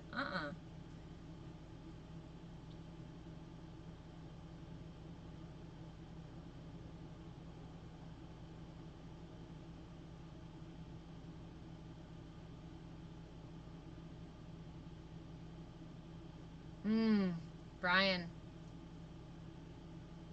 what a recognition and what an opportunity to be a leader in this life, right?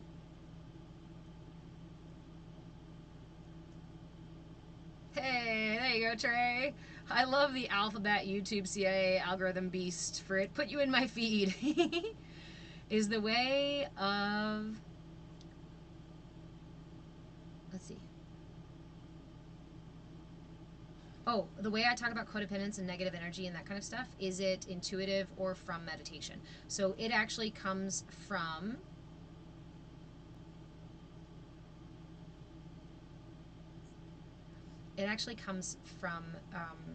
several different angles. I studied human development and wellness for 20 years. And then previous to that, I also did private personal therapy and whatnot pretty much my entire life. And I started working with energy as a 7-year-old. Officially started working with energy when I was 7. It was gifted my family lineage. So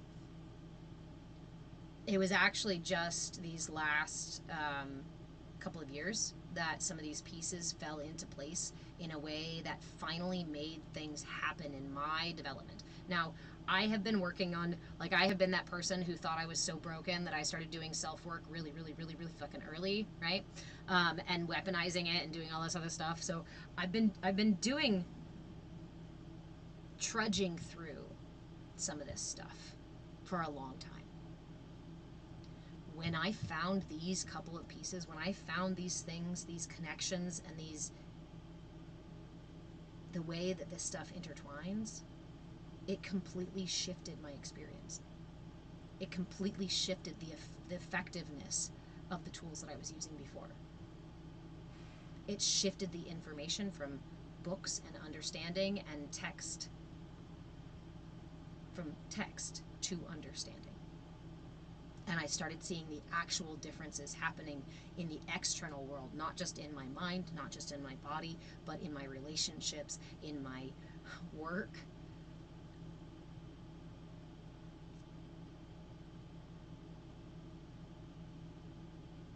So I talk a lot in this space about energy exchange, about codependency, about our relationships, about human development and wellness, and about how to use all these tools to adjust and align ourselves with our truth, with our authenticity. Because I understand as an energy worker that authenticity is the highest vibration that you can express. Why? Because it's the purest expression of divinity.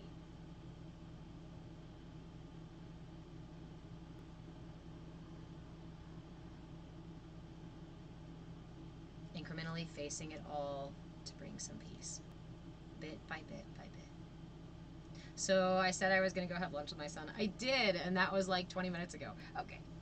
I will go have lunch with my son now. So today is Saturday, which means that this is our last class for the week. Monday, we will go live again at 10 a.m. Monday, Wednesday, Friday, and Saturday, I am live at 10 a.m. Pacific time. We usually start the meditation by about 10:30. And on Fridays, we do tiny yoga, which is just a 30-minute gentle flow for everybody in every space, everybody and every space, chair yoga. I am always live. I was going to say I'm always live in certain places, but I don't know right now because TikTok's fighting with me and YouTube doesn't go live half the time. But I am almost always live on YouTube, TikTok, and another platform. Lately, it has been Instagram, although I am looking at rearranging this stuff. So come into the Discord. If you want to keep track of me, come into the Discord. If you want to keep engaging with this information, even outside of the lives, come into the Discord. Apparently the link in my link tree is broken. I apologize for that. I'm going to go right now and fix that before I go have lunch. If you want a link to get into the Discord for free, you can also just message me and I will send you the link. Now I'm really going to go eat lunch. I love you guys so much. Medium or large is the question. Vada, the one I bought was a small. Because I wanted to see how small it was. So the one I got on me. I probably would have got a medium just to have something more to play with on the shirt. Yes, 10 a.m. Pacific time. I am live Monday, Wednesday, Friday, and Saturday. And then we usually do the meditation by 10:30 Pacific time.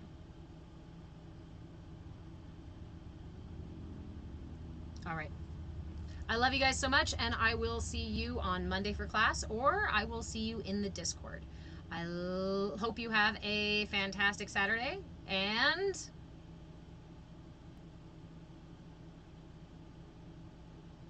take your mudra with you.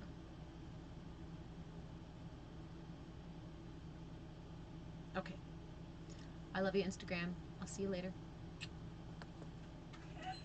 I love you, YouTube. I'll see you